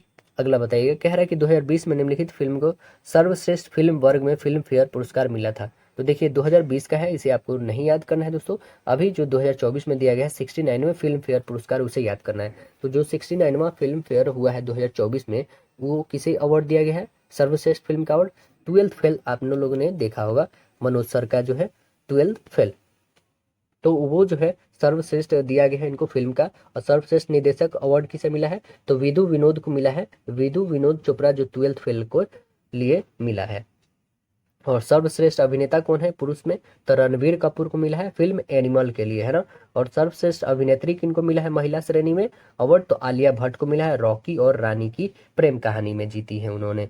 अगला प्रश्न बताइएगा, कह रहा नीचे दिए गए 20 छात्रों के द्वारा गणित विषय में 30 अंकों में से प्राप्त किए गए अंक दर्शाए गए हैं यहाँ पे। ठीक है उनके, ठीक है, तो दिए गए आंकड़े का जो है 2 गुने माध्यिका माइनस बहुलक हमें ज्ञात करना है। तो आइए हम लोग पहले क्या निकालते हैं, टोटल हमारा पद कितना है, तो 20 है, यहाँ पे दे रखा है 20 छात्रों का। ठीक, जो 20 दे रखा है तो माध्यिका हम निकाल लेते हैं, बहुत ही आसानी से निकल जाएगा। n/2 वा पद प्लस जो हो जाएगा n/2 और प्लस 1 होगा, 1 वहाँ पद जो होगा ये किससे हम लोग डिवाइड कर देंगे, डिवाइडेड बाई 2 कर देंगे। ठीक है, तो यहाँ पे देखिए n/2 करिएगा तो 20 का आधा 10वां, और प्लस जो है ये करेंगे तो 10 1 11वां, 11वां पद को जोड़ोगे और 2 से डिवाइड करोगे, 10वां और 11वां, इसको अरेंज करना होगा, है ना। अरेंज करने के बाद जो है दोस्तों, ऑलरेडी अरेंज नहीं है, इसे अरेंज करना होगा आपको। अरेंज करेंगे तो 10वां 11वां क्रम पे जो है कौन कौन आएगा उसे ऐड करते हैं। तो 10वां और 11वां पे आएगा आपका 14 14 14 14 28, 28 को आधा कर दोगे तो कितना आ जाएगा 14 आ गया। ये क्या आ गया आपका माध्यिका आ गया, माध्यिका आ गया 14। ठीक है, अब हमें निकालना है क्या है, बहुलक। बहुलक निकालते हैं तो बहुलक भी 14 है, सबसे ज्यादा टर्म्स बार आया है 14। ठीक है, बहुलक आ गया 14 और आपका माध्यिका आ गया 14, क्योंकि 14 का बराबरता सबसे अधिक बार है इसलिए हमने निकाला है। और 2 गुने माध्यिका, माध्यिका कितना है 14, 14 दूना 28 हो जाएगा, 28 माइनस बहुलक, बहुलक कितना है 14, 28 में से 14 घटा दो तो 14। ऑप्शन नंबर क्या बन गया, राइट आंसर ऑप्शन ए। अगला प्रश्न बताइएगा, कह रहा संयुक्त राष्ट्र सुरक्षा परिषद का मुख्यालय कहाँ स्थित है, तो आप बताएंगे यह कहाँ है, न्यूयॉर्क में है। आंसर बन जाएगा डी, कहाँ पे है, न्यूयॉर्क में है। और इसमें टोटल सदस्य देशों की संख्या कितनी है संयुक्त राष्ट्र में, और इसकी स्थापना पहले कितनी कब होती है ये बताइए, तो आप बताएंगे 1945 में होती है, 24 अक्टूबर को। इसमें टोटल देशों की संख्या कितनी है, तो आप बताएंगे 193 है। 193वां कौन बता है, तो दक्षिणी सूडान बना है, ये भी ध्यान रखना है। अगला बताइए, सापेक्षता का सिद्धांत जो है किसने दिया था, किससे संबंधित है, तो आप आंसर बताएंगे ये अल्बर्ट आइंस्टीन से है। राइट आंसर ऑप्शन डी बनेगा, E=mc² आपको पता होना चाहिए। अगला प्रश्न देखेंगे, अगला प्रश्न हमारा बोला कि एक भिन्न का अंश हर से 2 कम है। ठीक है, यदि अंश को 2 से गुणा किया जाता है तो ये क्या किया जाता है, 2 से गुणा किया जाता है, और हर को जो है 3 से गुणा किया जाता है, तो प्राप्त भिन्न जो है 2/9 के बराबर होती है। तो हमें भिन्न बताना है कि वो भिन्न क्या होगी है। तो हम मान लेते हैं हर x है और अंश क्या है x-2 है, कम है। तो हम लेते हैं यहाँ पे अंश क्या हो जाएगा हमारे पास x-2 और हर क्या हो जाएगा हमारे पास x होगा। ठीक है, तो अकॉर्डिंग टू प्रश्न आप देखेंगे वो हो कितना जा रहा है, ये 2 गुना हो जा रहा है अंश, और ये 3 गुना हो जा रहा है, तब बराबर में क्या आ जाएगा 2/9 के बराबर। बस आप क्रॉस मल्टीपल कर लो, इसे कितना हो जाएगा 9 दूना, पहले यहाँ पे 2x कर लो, 2x माइनस 4, 2 से 2 इसे आप काट सकते हो, 2x माइनस 4 छोड़ो। ठीक है, यहाँ पे ज़्यादा ये नहीं करो, 2 से 2 सीधे काट दो यहाँ पे, तो अब क्या बचेगा 9x माइनस 18 इक्वल क्या हो जाएंगे इधर 3x। आप ये 9x और 3x इधर घटा दो, यानी 6x इक्वल हो जाएंगे, इधर चल जाएगा 18 प्लस में 6 से काटो 3 टाइम में, यानी x की वैल्यू कितना आ गई 3 आ गई। तो क्या हम यहाँ पे नहीं बता सकते कि हमारी क्या है अंश और हर। अंश हमने क्या माना था, तो अंश माना था x-2 माना था, हर था x मेरा, और x का वैल्यू कितना है x का वैल्यू 3 आया है। तो यहाँ कर दो इसे कैलकुलेशन, कितने आ जाएंगे, ये 2 गुना था और ये 3 गुना था, है ना। तो यहाँ पे करो, ये कितना था, 2/9 के बराबर। x की वैल्यू जब 3 आ गई है तो x माइनस 2 की वैल्यू निकालनी थी, x माइनस 2 और बट्टे x की वैल्यू 3 में से 2 घटा दो 1 और यहाँ पे 3, मतलब 1/3। Right answer option number D correct answer हो जाएगी। अगला प्रश्न देखेंगे हम लोग। कह रहा है कि P square plus Q square minus R square की वैल्यू 0 है, तो पी के पावर 6 क्यू के पावर 6 माइनस आर के पावर 6 भाग करेंगे हम लोग P square Q square into R square का मान हमें बताना है कि क्या हो जाएगा। तो देखिए P plus Q P square plus Q square बराबर हम लोग लिख सकते हैं कि आर स्क्वायर, बिल्कुल, क्योंकि माइनस है तो उधर प्लस में चल जाएगा। दोनों तरफ हम क्या करते हैं, घन करते हैं, मतलब क्यूब कर लेते हैं। तो क्यूब कर लोगे आप तो क्या आ जाएगा आपके पास, देखिए पहले से ये तो स्क्वायर में दे रखा है, अब क्यूब कर देंगे तो कितना हो जाएगा, 3 दूना 6 हो जाएगा। यानी इधर क्यूब कर लेते हैं, इधर भी क्यूब कर लेते हैं, यानी दोनों टाइम क्या हो जाएगा, दोनों तरफ देखोगे आप तो 6 हो जाएगा। ठीक है, यानी क्या हो जाएगा, इधर क्यू, यानी पी के पावर 6 और क्यू के पावर भी 6 आ गया। हमें यही चाहिए था ही, क्योंकि यहाँ पे 6 करना है और तब इसे डिवाइड करना है। ठीक है, चलिए तो यहाँ पे हम रखेंगे तो ये कितना आ जाएगा, पी के पावर 6 प्लस क्यू के power 6 plus 3 P square Q square into P square और प्लस क्यू स्क्वायर, ये रहेगा। इधर आ जाएगा आर के पावर 6 होगा। अब इसे सॉल्व करते हैं, तो P square plus Q square ये तो रहेगा ही रहेगा। अब इसे सॉल्व करोगे आप तो ये कितना आ जाएगा, ये देखेंगे हम लोग, तो यहाँ पे आ जाएगा 3 पी स्क्वायर क्यू स्क्वायर और इंटू आ जाएगा आपके पास आर स्क्वायर इक्वल आर की पावर 6 होगा ना। आगे देखेंगे, क्योंकि P square plus Q square की वैल्यू यहाँ पे हमने जस्ट बताया था, इक्वल करा है तो आर स्क्वायर के बराबर, इसलिए उसके जगह पे आर रख दिए। ठीक है, अब देखिए P square Q square R square 3 है और प्लस में ये तो है ही अभी तक पी के पावर 6 प्लस क्यू के पावर 6 है। ठीक है, अब देखेंगे आगे हम लोग जो वर्क करेंगे इसमें क्या होगा, पी के पावर 6 क्यू के पावर 6 माइनस आर के पावर 6, ये वाली आर जो है इधर लेके आते हैं और इस वाले को उधर भेज देते हैं तो माइनस में चला जाएगा। ठीक है, अब जब ई माइनस में चला गया तो हमें फाइंड क्या करनी है वैल्यू को, ये वाली उधर माइनस में और ये इधर आ गई माइनस में, तो हमें फाइंड क्या करनी है, पी के पावर 6 प्लस क्यू के पावर 6 प्लस आर माइनस 6 बटे ये कितना आ गए, पी स्क्वायर क्यू स्क्वायर और आर स्क्वायर, यही ना निकालनी है। तो इसकी वैल्यू दे रखा है कितना, माइनस में 3 P square Q square R 6 by ये कितना दे रखा है, P square Q square R square, यही ना दे रखा है। तो इसे काट दो तो कितना, इससे ये कैंसिल होगा तो कितना बच गया आपके पास, तो आपके पास टोटल आ गए, वो आ गए टोटल -3 टाइम्स में कट जाएगा, टोटल के टोटल काटोगे तो आंसर क्या बन जाएगा, option number right answer B. अगला प्रश्न बताना है आपको, 3 व्यक्तियों ने एक व्यवसाय जो है 1/3 1/2 और 1/4 के अनुपात में धन निवेश किया, वर्ष के अंत में कुल लाभ जो है 15,600 है। वर्ष में कितने हैं, तो कुल लाभ जो है 15,600 है। तो आइए हम लोग निकालते हैं कि कितना उन्होंने धन निवेश किया है। तो देखो पहले तो हम लोग एलसीएम ले लेते हैं, कितना आ जाएगा टोटल, तो आप लोगे 4 3 और 2 का तो टोटल 12 आ जाएगा। ठीक है, 12 एलसीएम आ गया यानी 6, और ये करोगे तो कितना हो जाएगा 4, और इसे करोगे तो 3, यानी 6 4 3, ये हमारे पास क्या आ गया, रेशियो आ गया, 6 4 3 का रेशियो आ गया तीनों व्यक्तियों का।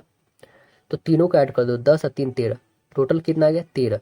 13 में किसका हमें निकालना है, वर्ष के कुल में इतना का लाभ होता है। ठीक है, 13 और 15,600 का लाभ होता है।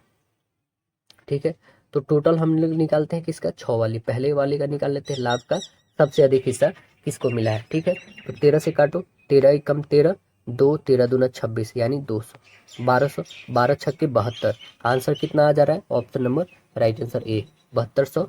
अगला बताइएगा कि एक्स कक्षा 10 के बोर्ड की परीक्षा में बैठने वाले छात्रों की कुल संख्या 360 है, में से 10% छात्र ने ए ग्रेड, 20% छात्र ने बी ग्रेड, 30% छात्र ने सी ग्रेड, 40% छात्र ने डी ग्रेड प्राप्त किए। दिए गए पाई चार्ट से ग्रेड ए और ग्रेड बी प्राप्त करने वाले छात्रों की कुल संख्या हमें ज्ञात करनी है। तो आइए हम लोग ज्ञात कर लेते हैं यहाँ पे कि कितने होंगे।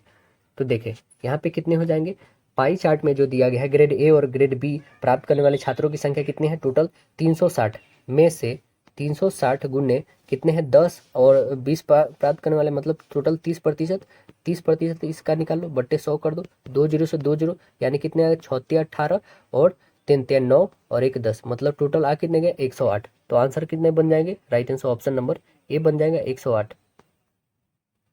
अगला प्रश्न बताना है आपको, कह रहा है भाभा परमाणु अनुसंधान केंद्र बार्क कहाँ पर स्थित है, तो आप बताएंगे कहाँ पर है, यह है मुंबई में। राइट आंसर क्या बन जाएगा, ऑप्शन नंबर बी बनेगा। स्थापना कब होता है, तो 3 जनवरी 1954 को होता है। इसका मुख्यालय जो है, इसका स्थापना में जो है मुख्य योगदान किनका होता है, तो होमी जहांगीर भाभा जी का रहता है। अगला प्रश्न बताइएगा, नेशनल प्रोडक्ट एनएनपी क्या है, एनएनपी क्या है अब बताओ, तो आंसर बोलेंगे एनएनपी इक्वल होता है जीएनपी माइनस डिप्रेशन, मतलब मूल्यह्रास, मतलब जो मूल्य में कमी होती है, जैसे कोई आप नया मशीन खरीदते हो उसे चलाओगे तो वो तो उसका वैल्यू घटेगा ना, तो ये डिप्रिसिएशन होता है। अगला प्रश्न देखेंगे, कह रहा है कि व्यक्ति ने अपनी मंजूरी का 1/2 भाग 5% वार्षिक ब्याज की दर पर अपनी पूंजी का 1/3 भाग 8% वार्षिक ब्याज की दर पर तथा शेष हिस्सा जो है 10% वार्षिक दर पर निवेश किया है। एक वर्ष में उसके तीनों निवेश में प्राप्त किए कुल जो है कितना है, कुल आय 820 रुपया है। तो उसकी कुल निवेशित पूंजी कितनी है, ये हमें ज्ञात करनी है। तो कुल निवेशित पूंजी उसका कितना हो जाएगा, हम मान लेते हैं कुल व्यक्ति का निवेशित पूंजी 100 रुपया है। चलिए यहाँ पे हम लोग बना के देखते हैं, यहाँ पे थोड़ी रफ है, देखिए यहाँ पे उसकी आवेशित पूंजी हमने 100 ले लिया, 5% जब ब्याज दे रहा है उस पर निवेशित कितना हो जाएगा, तो 1/2 हो जाएगा। हमने माना कितना है, x माना है, ठीक है। और 8% पे कितना, ये आपका याद रखना होगा, 5% पे है, और 8% पे कितना हो जाएगा, 8% पे आप बताओगे तो 1/3 भाग हो जाएगा, ठीक है। अब 10% पे कितना नियोजित हो जाएगा, तो 10% पे आप बताओगे x माइनस x/2 और प्लस x/3। इसे सॉल्व करो तो कितना आ जाएगा आपके पास, इसका एलसीएम ले लोगे 6 और 6 में से ये घटा दोगे 6x और माइनस ये टोटल हो जाएगा -5x में से घटा दो तो कितना आ जाएगा x/6। x/6 आ गया हमारे पास 10% का, ठीक है। मतलब 5 8 और 10 का निकल गया।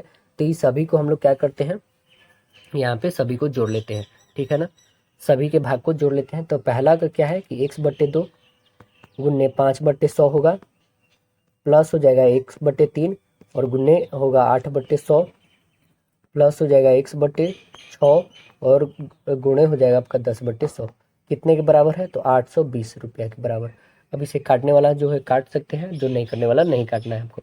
5 से काट सकते हैं इसे 20 टाइम में, और भी कटेगा क्या, 4 से काट सकते हैं इसको 25 टाइम में, 4 से काट सकते हैं आप इसे 2 टाइम में, और भी काट सकते हैं, और 10 से एक काट सकते हैं, ठीक है। अब जो जो बच गया आप लिख लो यहाँ पे। तो टोटल आपके पास एलसीएम जो आ जाएंगे, वो जो भी आपका बच गया उसका एलसीएम हम लोग निकालेंगे। तो टोटल आपके पास जो बच गए वो कितने बच गए, 5x/2, ठीक है, प्लस 8x/3 प्लस 5x/3, ये कितने बच गए, गुणा कर देंगे उधर जाके तो 82,000 बच गए, ठीक है। इधर से हमने 100 उधर सीधे भेज दिया। तो अब देखो यहाँ पे एलसीएम ले लोगे तो 6 बच गया, एलसीएम 6 होगा तो 15 इसका हो जाएगा।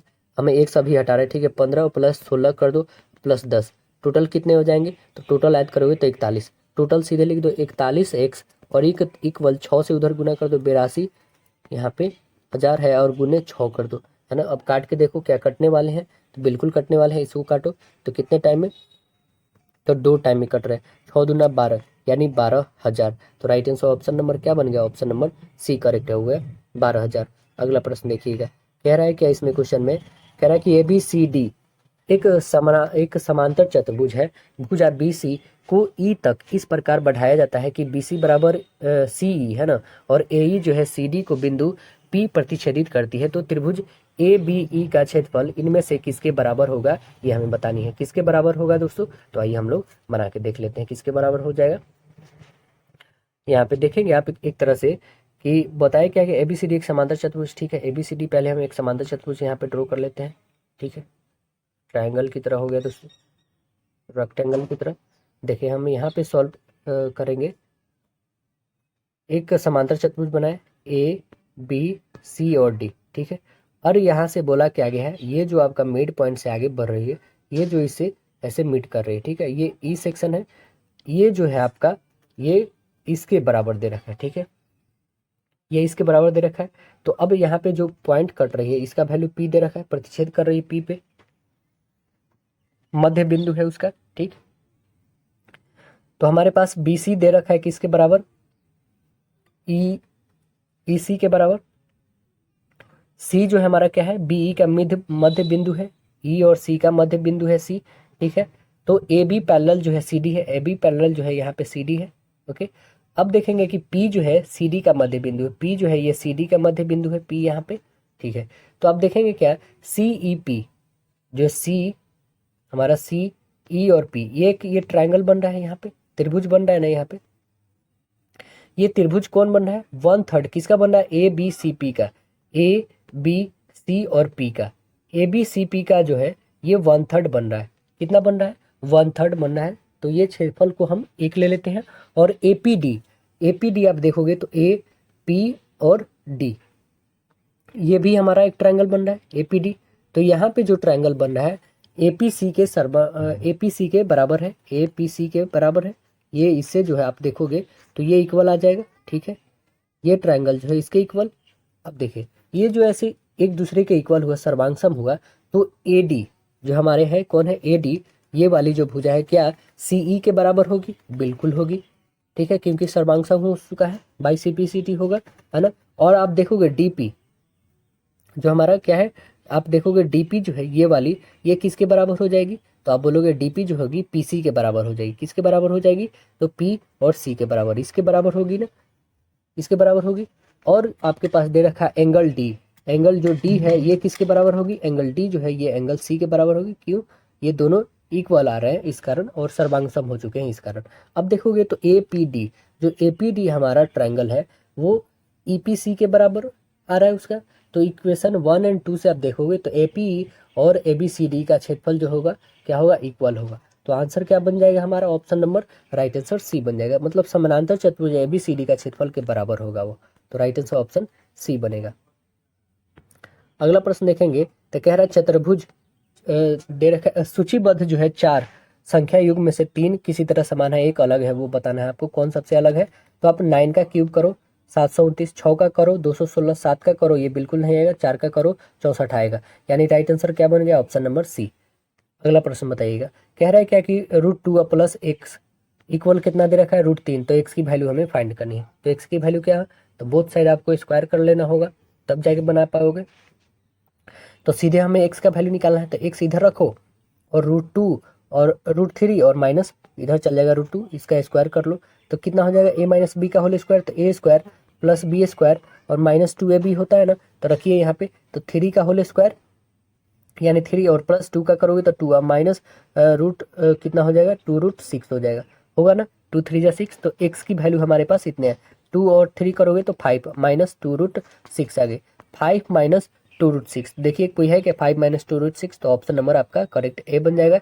एक वृत्ताकार मेज के परितः जो है चारों ओर 6 दोस्त बैठे हैं, तो मोहन जो है रोहित के सामने बैठा है, जो राम और मोहित के बीच में बैठा है, मोहित जो है श्याम के सामने सामने के बैठा है, समाने जो है सामने के बैठा है, तो रोहन के सामने कौन बैठा है ये हमें बतानी है। तो पहले हम लोग अरेंज कर लेते हैं कि कौन कहाँ बैठा है, उसके अकॉर्डिंग हम बताएंगे। पहले यहाँ पे एक डायग्राम ड्रॉ करते हैं हम लोग, है ना, और यहाँ पे देखते हैं क्या है कि यहाँ पे आप देखोगे तो कितने दोस्त हैं, टोटल जो है 6 दोस्त है, ठीक है। तो यहाँ पे 2 कर लो, यहाँ पे 4 हो गए और यहाँ पे टोटल 6 हो गए। अब देखिए 6 जो हो गए, यहाँ पे बोला क्या जा रहा है कि आप देखोगे तो रोहन, रोहन आर से याद रखना, रोहन, मोहित, रोहन के बाद कौन है, मोहित, मोहित के बाद कौन है, रोहित, रोहित, ठीक है, रोहित है। उसके बाद कौन है, रोहित के बाद है राम, राम है, ठीक है, राम के बाद है श्याम, श्याम, उसके बाद है मोहन, मोहन, ठीक है। अब देखो यहाँ पे पूछा गया कि रोहन के सामने कौन बैठा है, रोहन के सामने, तो रोहन कौन है, रोहित है, राम है, सोहन है, मतलब यहाँ पे रोहन, रोहन के सामने कौन है, तो राम बैठा है, रोहन के सामने कौन बैठा है, राम। तो आंसर क्या बन जाएगा, ऑप्शन नंबर आपका करेक्ट आंसर सी बन जाएगा। अगला प्रश्न बताइएगा, कह रहा है कि एक्स की वैल्यू दे रखा है a sin t दे रखा है, y की वैल्यू b tan t दे रखा है, तो a square by X square minus B square minus by Y square की वैल्यू हमें बताना है कि क्या होगा। तो यहाँ पे क्या हो जाएगा इसका वैल्यू, देखेंगे यहाँ पे कैसे निकलेगा। देखिए बहुत ही सिंपल तरीके से निकाल देते हैं यहाँ पे। देखिए आप यदि जाओगे बनाने इसको साइन थीटा कॉस थीटा करके तो बहुत ज़्यादा टाइम लग जाएगा। आपको एक शॉर्ट ट्रिक बता दें दोस्तों, देखिए क्या है कि A square by X square minus B square by Y square, यही ना फाइंड करनी है। तो क्या आप ये ए स्क्वायर को ए स्क्वायर रखते हैं, ठीक है, बी स्क्वायर तो बी स्क्वायर रखते हैं। अब बताओ एक्स स्क्वायर की वैल्यू, एक्स का जो दे रखा है ये साइन ए साइन टी दे रखा है, तो क्या ए साइन टी का होल स्क्वायर नहीं कर लेंगे? क्यों? क्योंकि यहाँ पे स्क्वायर की वैल्यू दे रखा है पहले से, तो हम कर लेते हैं यहाँ पे स्क्वायर। तो क्या हो जाएगा टोटल, यहाँ पे सीधे लिखेंगे तो आप हो जाएगा A square sine square T, sine square T होगा, साइन स्क्वायर टी, ठीक है। और माइनस करेंगे यहाँ पे तो क्या हो जाएगा B square tan square T, इतना होगा। अब बट्टा में तो ये बी स्क्वायर और ए स्क्वायर रहेगा ही रहेगा। अब देखो ये जो हमारी A square by A square sine square T जो आई है वो किसकी वैल्यू होती है? वो कॉसेक स्क्वायर टी की होती है। किसकी होती है? Cosec, cosec square T. आप समझ रहे हैं ना, क्योंकि ए और ए कैंसिल हो जाएगी तो कितने बच गए, one by sine square T बच गया। तो इसलिए ये किसके बदले हो सकता है, क्योंकि वन बाई साइन जो होता है वो किसके बराबर होता है? कॉस के बराबर। तो कॉसेक जो हो गया, कॉसेक इक्वल जो हो गया कॉसेक के बराबर होता है। तो कॉसेक टी जो हो गया हमारा, कॉसेक स्क्वायर टी इक्वल हो जाए, माइनस हो जाएगा कितना, बी से बी कट गया तो ये कितना बच गया कि कॉट स्क्वायर टी हो गया, कॉट स्क्वायर टी हो गया।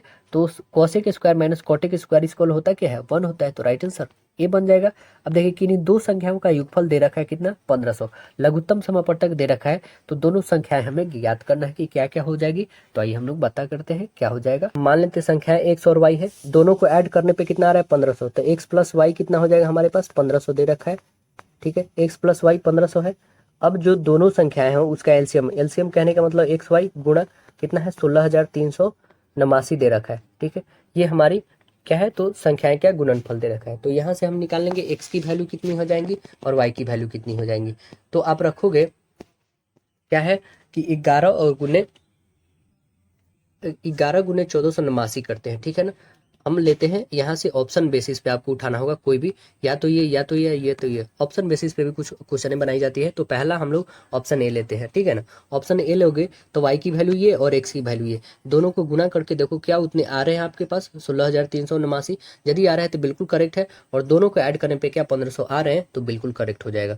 तो आइए हम लोग ऐड करके देख लेते हैं। तो टोटल आप ऐड करोगे तो 1500 फुलफिल कर रहे हैं, और गुना करने पर आपके आ जा रहे हैं 16,389 आ ही रहा है। तो करेक्ट आंसर हमारा ऑप्शन नंबर ए बन जाएगा। ऑप्शन बेसिस पे कुछ क्वेश्चन बनाना चाहिए। अगला प्रश्न आप देखेंगे तो कह रहा है कि भारत की संविधान का विचार जो है पहली बार किसने दिया था? पहली बार कौन दिए थे? तो आप आंसर बताएंगे एम.एन. रॉय दिए थे। राइट आंसर ऑप्शन बी बोला जाएगा। हालांकि भारत के जो है भारत के लिए संविधान सभा की रचना हेतु संविधान सभा का जो विचार सर्वप्रथम किसका आया था? स्वराज पार्टी का 1924 में लाया गया था, लेकिन 1934 में एम.एन. रॉय ने संविधान सभा का निर्माण का प्रस्ताव सर्वप्रथम लाया था। अगला प्रश्न देखिएगा, कह रहा है कि उस सबसे लंबे खंभे की लंबाई ज्ञात करना है जिसमें 10 मीटर, 8 मीटर और 6 मीटर की बीमाएं वाले कैमरे में रखा जा सकता है। तो आपको क्या करना है, इसका विकर्ण निकालना है। सीधे से बात, लंबाई चौड़ाई ऊंचाई दे रखा है तो आपको घनाभ का विकर्ण निकालना है। क्या होता है, L square plus B square plus H square, ये रूट ओवर में होता है। तो सभी का निकाले, 10 का हो जाएगा 100, और 8 का हो जाएगा 64, और 6 का हो जाएगा 36। कितना हो जाएगा, टोटल ऐड करो तो 100 200 हो जाएगा। 200 को कितना हो जाएगा, यानी कि दो अंदर चला जाएगा दोस्तों, यानी कि 100 का हो जाएगा आपका 10 और √2, 10√2 हो जाएगा। ऑप्शन नंबर आपका करेक्ट आंसर सी बन जाएगा। अगला प्रश्न बताना है आपको, कह रहा है क्या समीकरण दे रखा है x square minus 2x plus 1 equal 0 है, तो संतुष्ट करना है तो एक्स क्यूब माइनस 1/x³ का आपको मान बताना है कि इसका क्या होगा। तो अब देखो यहाँ पे क्या हो जाएगा कि x square minus 2x plus 1 का वैल्यू कितना है, 0 है। तो पहले हम क्या करेंगे कि x minus two plus 1/x, क्या इतना कर सकते हैं, इक्वल 0, ठीक है। अब देखेंगे आप तो x प्लस 1/x इक्वल कितना है 2, x की इक्वल 1 रखने पे संतुष्ट करता है, ठीक है। x की वैल्यू कितने रखने पे 1 संतुष्ट करता है। तो हम यहाँ पे x³ है तो x³ और 1/x³ का वैल्यू 1 और 1 रखेंगे तो क्या आएगा 0, यानी आंसर क्या बन जाएगा, ऑप्शन नंबर सी बन जाएगा। तो राइट आंसर सी, जब 1 की वैल्यू संतुष्ट कर रहा है तो 1 रखेंगे तो 0 आएगा। अगला बताइएगा कि कह रहा है कि जन शिक्षण संस्थान का संचालन किसके संरक्षण में होता है, किसके संरक्षण में होता है? तो आप आंसर बताएंगे, यह होता है कौशल विकास और उद्यमिता मंत्रालय के संरक्षण में होता है। आंसर क्या बन जाएगा, राइट आंसर ऑप्शन बी हो जाएगा। यह जल शिक्षण संस्थान स्कीम कब आया था? तो 2018 में आया था, ये भी याद रखें कब आया था, 2018 में। और 1967 में एनजीओ के माध्यम से लागू किया गया था। 2002 में इसका नाम बदलकर JSS कर दिया गया था। अगला बताइएगा, कह रहा है क्या यहाँ पे क्वेश्चन बोला गया है अगला कि √3 भुजा वाले जो है समबाहु त्रिभुज के परिवृत्त का त्रिज्या हमें बताना है कि क्या होगा। परिवृत्त की त्रिज्या क्या होगा? परिवृत्त की त्रिज्या होते है तीनों भुजाओं का गुणनफल बटे 4 गुने त्रिभुज का जो क्षेत्रफल होता है वो निकालना है। तो देखो तीनों भुजाओं का गुणनफल कितना हो जाएगा? तीनों भुजाओं का गुणनफल आप निकालोगे √3 है तो √3 और गुने √3 और गुने √3, ठीक है। तीनों भुजाओं का गुणनफल बटे 4 गुने त्रिभुज का क्षेत्रफल, त्रिभुज का क्षेत्रफल √3/4 और गुने भुजा, भुजा का होल स्क्वायर यानी 3 आ जाएगा। √3 और √3 करोगे तो 3 आ जाएगा। अब देखो ये 4 से 4 कैंसिल हो जाएगा, ठीक है, 4 से 4 कैंसिल। अब देखिए आपके पास क्या क्या बचा, ये √3 और √3 दो है तो 2 कट गए, यानी कि बच क्या गया आपके पास बच गया टोटल आपके पास यहाँ पे। अच्छा इसे जो है आप 2 को कर लो तभी ठीक रहेगा, क्योंकि ऊपर √3 है, इसे काटने में आसान होगा। 2 से 2 कट गया, एक 3 से 3 कट गया, यानी टोटल कितने आ गए आपके पास? 1। करेक्ट, बस ऑप्शन नंबर डी बन गया।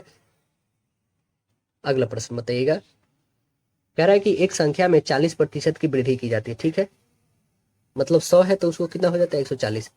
अब बाद में 40% की कमी की जाती है, तो संख्या में शुद्ध परिवर्तन जो है प्रतिशत ज्ञात करना है। तो आपको ए बी फॉर्मूला पे बनाना है। ए बी फॉर्मूला क्या होता है दोस्तों आपको पता है? पहले 40% वृद्धि होती है, फिर -40 होती है, माइनस होगा 40 और गुने 40/100 कर दो, तो 0 से 0 काटो, ठीक है। ये कितना हो जाएगा? प्लस माइनस कैंसिल हो जाएगा, 4 चौका 16, यानी कितने की घाटा हो रहा है? 16% की वृद्धि नहीं बल्कि कमी हो रही है। तो आंसर बन जाएगा राइट आंसर ऑप्शन डी हो रही है, ऑप्शन नंबर डी। अगला बताना है आपको, कह रहा है कि वो छोटी से छोटी पूर्ण वर्ग संख्या ज्ञात करना है जो 12, 15 और 18 से पूर्णतः विभक्त है। तो वो कौन सी हो जाएगी? इस सभी का हम लोग एलसीएम निकाल लेंगे। 12, 15, 18 का एलसीएम कितना हो जाएगा? 180 होगा। सबसे पूर्ण वर्ग जो होगा वो 18, 12, 15, 18, 12 से विभाज्य होगी 180 और गुने 5 कर लोगे तो कितना हो जाएगा? 900। ये जो है 900 ये सभी से पूर्ण तरह से विभाजित होगी, ऑप्शन नंबर ए। इनमें से कौन प्रसिद्ध जो है संतूर वादक है? संतूर वादक कौन है? तो आप बताएंगे शिव कुमार शर्मा जी संतूर वादक है, आंसर नंबर सी बन जाएगा, ऑप्शन नंबर सी। अगला प्रश्न बताइएगा, 49वीं समानांतर डैश के बीच में सीमा रेखा है, किसके बीच में सीमा रेखा है? तो आप आंसर बताओगे यह जो है अमेरिका और कनाडा के बीच में है, जो सबसे लंबी है। तो राइट आंसर ऑप्शन क्या बन जाएगा? ऑप्शन नंबर सी। मैकमोहन आपको पता है भारत और चीन के बीच में है, रेड क्लिफ भारत पाकिस्तान के बीच में है, डुरंड पाकिस्तान अफगानिस्तान के बीच में, हिंडनबर्ग जर्मनी पोलैंड के बीच में है, 38वीं समानांतर उत्तर कोरिया दक्षिण कोरिया के बीच में है, 24वीं समानांतर जो है यह किसके किस बीच में है? 24वीं समानांतर जो है आपको दोस्तों बताना होगा भारत और पाकिस्तान के बीच में है। अगला प्रश्न बताइएगा कि भारत का प्रथम जो है संचार उपग्रह कौन है? भारत का प्रथम संचार, तो आप बताएंगे एप्पल है। कौन है? एप्पल, आंसर बनेगा ऑप्शन नंबर डी। और ये कब ये किया गया था एप्पल को? तो आप बोलेंगे ये 1981 में, 1981 में, है ना।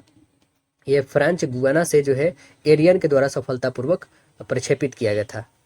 अगला प्रश्न देखिएगा, तो अगला प्रश्न आपका आएगा दोस्तों कि सूचना प्रौद्योगिकी में NIU का पूर्ण रूप क्या है? NIU का पूर्ण रूप क्या है? तो आप बताएंगे नेटवर्क इंफॉर्मेशन यूनिट है, ऑप्शन नंबर क्या बनेगा? Right answer option B, network information unit, option number क्या बन जाएगा? राइट आंसर बी बनेगा।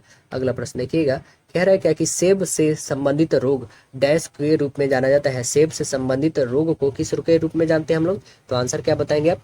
फायर ब्लाइट के रोग के नाम से जानते हैं, ऑप्शन नंबर ए बन जाएगा, फायर ब्लाइट। अगला बताइएगा, यह जो है आप बताना है आपको कि दर्पण छवि में कैसा इमेज ये प्रतीत होगा? रीजनिंग है ये, बताइए कैसा प्रतीत होगा दोस्तों?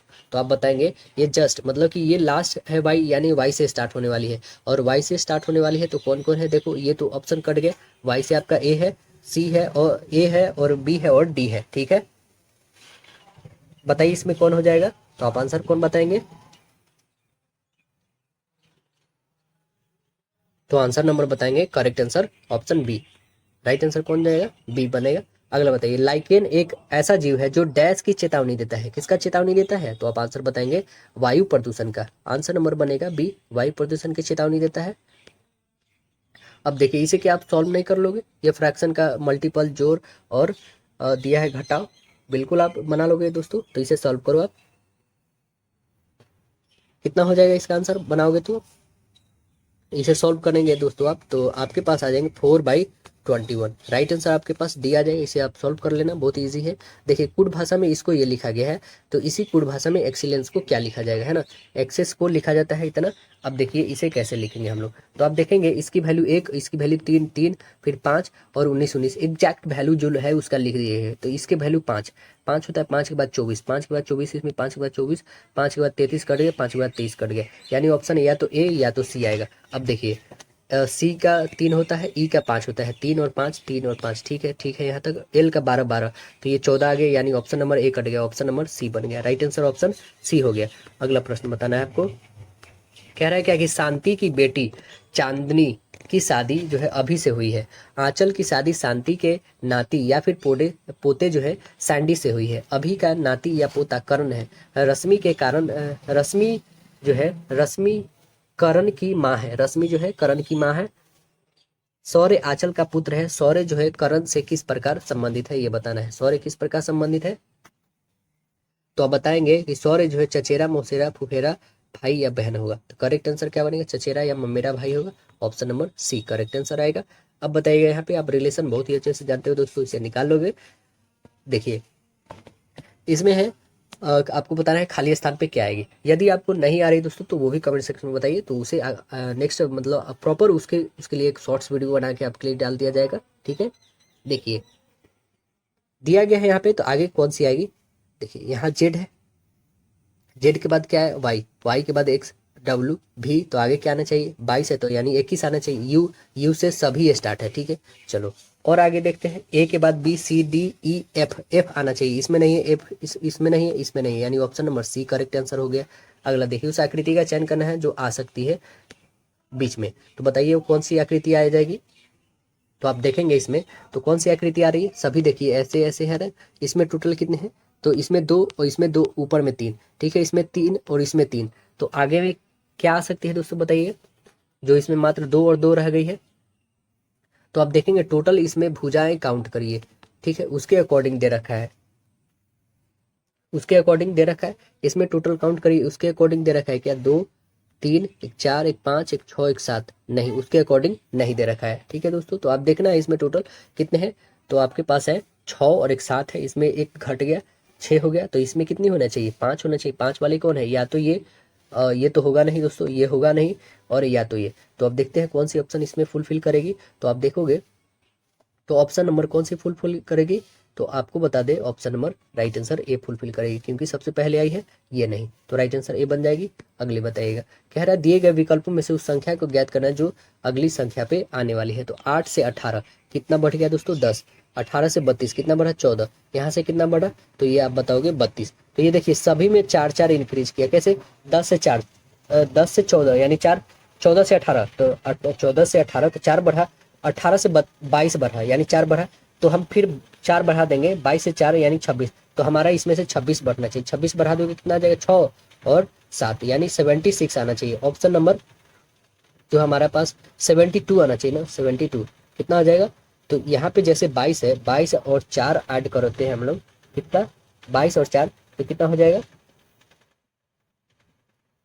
तो हमारे पास टोटल आ जाएगा 72। करेक्ट आंसर ऑप्शन नंबर क्या बन जाएगा, ऑप्शन यहाँ पे बी हो जाएगा। 22 यहाँ पे इंक्रीज कर जाएगा दोस्तों, कितना 22 बढ़ेगा ना, 18 के बाद 4 जो जोड़ेंगे तो 22 बढ़ेगा ना उसमें, तो 22। अगला दिखाइएगा, सरायु जो है पिंकी तनीषा और ममता 4 दोस्त हैं, 2 कॉलेज में पढ़ते हैं और एक कॉलेज और ए कॉलेज, प्रत्येक में ए कॉलेज जो है प्रत्येक में एक एक पढ़ते हैं, ठीक है।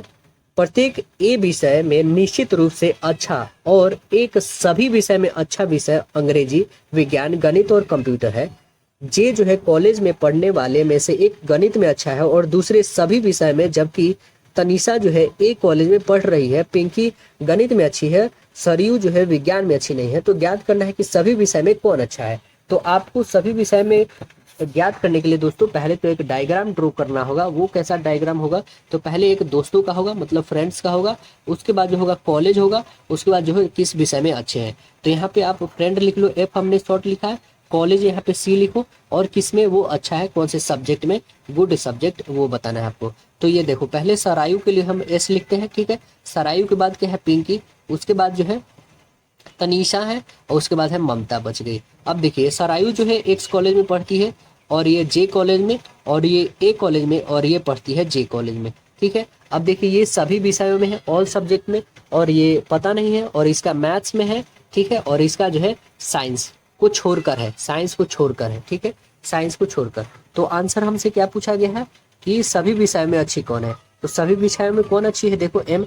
एम क्या है, तो एम जो है सभी विषय में ममता, एम से है ममता, यानी आंसर क्या बन जाएगा, राइट आंसर ऑप्शन डी बन जाएगा। अगला प्रश्न देखेंगे, आप बताइएगा क्या इसमें आगे आने वाली कौन सी संख्या जो है फुलफिल करेगी। 19 से 29 कितना बढ़ गया दोस्तों, तो आप बताएंगे यहाँ पे सभी एक क्या है, अभाज्य संख्या है।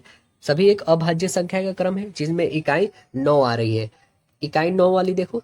ठीक है, सभी अभाज्य संख्या, तो अगली क्या आ जाएगी, क्या 89, बिल्कुल करेक्ट 89 ही आएगी, राइट आंसर ए बनेगा। अगला प्रश्न देखेंगे, कह रहा है क्या इसमें निम्नलिखित में से कौन सा निष्कर्ष दिए जाते हैं, दिए जा सकते हैं, कौन सा कथन के निष्कर्ष दिए जा सकते हैं, तो वो कौन सा निष्कर्ष हो जाएंगे दोस्तों, आइए हम लोग निकाल के देख लेते हैं। परीक्षा शुल्क, परीक्षा शुल्क के देर से भुगतान के लिए छात्रों को जुर्माना देना पड़ता है क्या, तो क्या वाकई में जुर्माना देना पड़ता है, तो आइए हम लोग पढ़ते हैं और क्या क्या दे रखा है ऑप्शन। कह रहा है यदि दंडित किया जाता है तो छात्र समय सीमा का पालन करते हैं। दूसरा देखते हैं, कोई छात्र समय पर परीक्षा शुल्क का भुगतान नहीं करते हैं। परीक्षा शुल्क के देर से भुगतान होने वाला जो है जुर्माना राजस्व का बड़ा स्रोत है, ऐसा बात तो है नहीं, ये तो पूरी तरह से गलत है दोस्तों। सभी शुल्क का भुगतान समय पर किया जाना चाहिए, अन्यथा उन्हें जुर्माना देना होगा। तो करेक्ट आंसर हमारा क्या बन जाएगा, राइट आंसर ऑप्शन डी बन जाएगा। अगला प्रश्न बताइएगा, अगला क्वेश्चन आप देखोगे तो क्या बताइएगा, नेक्स्ट जो आपकी क्वेश्चन है बताइए कि उस विकल्प का चयन करें जो पहले दूसरे से वैसे तीसरा किससे है। टिड्डा जो है कीट से है, तो लक्कर बग्गा किससे संबंधित है, तो लक्कर बग्गा आप बताओगे स्तनपाई है, राइट आंसर ऑप्शन बी बनेगा स्तनपाई। यहाँ पे दिए गए बेहतर तरीके से जो वर्गीकृत करना है, भाला जो है कैटापुल्ट और पिस्टल और राइफल, तो क्या होगा इसमें सबसे अलग बताइएगा, तो आंसर आप बताओगे इसमें सबसे अलग जो होगा वो होगा आपका हथियार। राइट आंसर क्या है, ये सभी क्या क्या है, तो हथियार है, ऑप्शन नंबर ए बन जाएगा।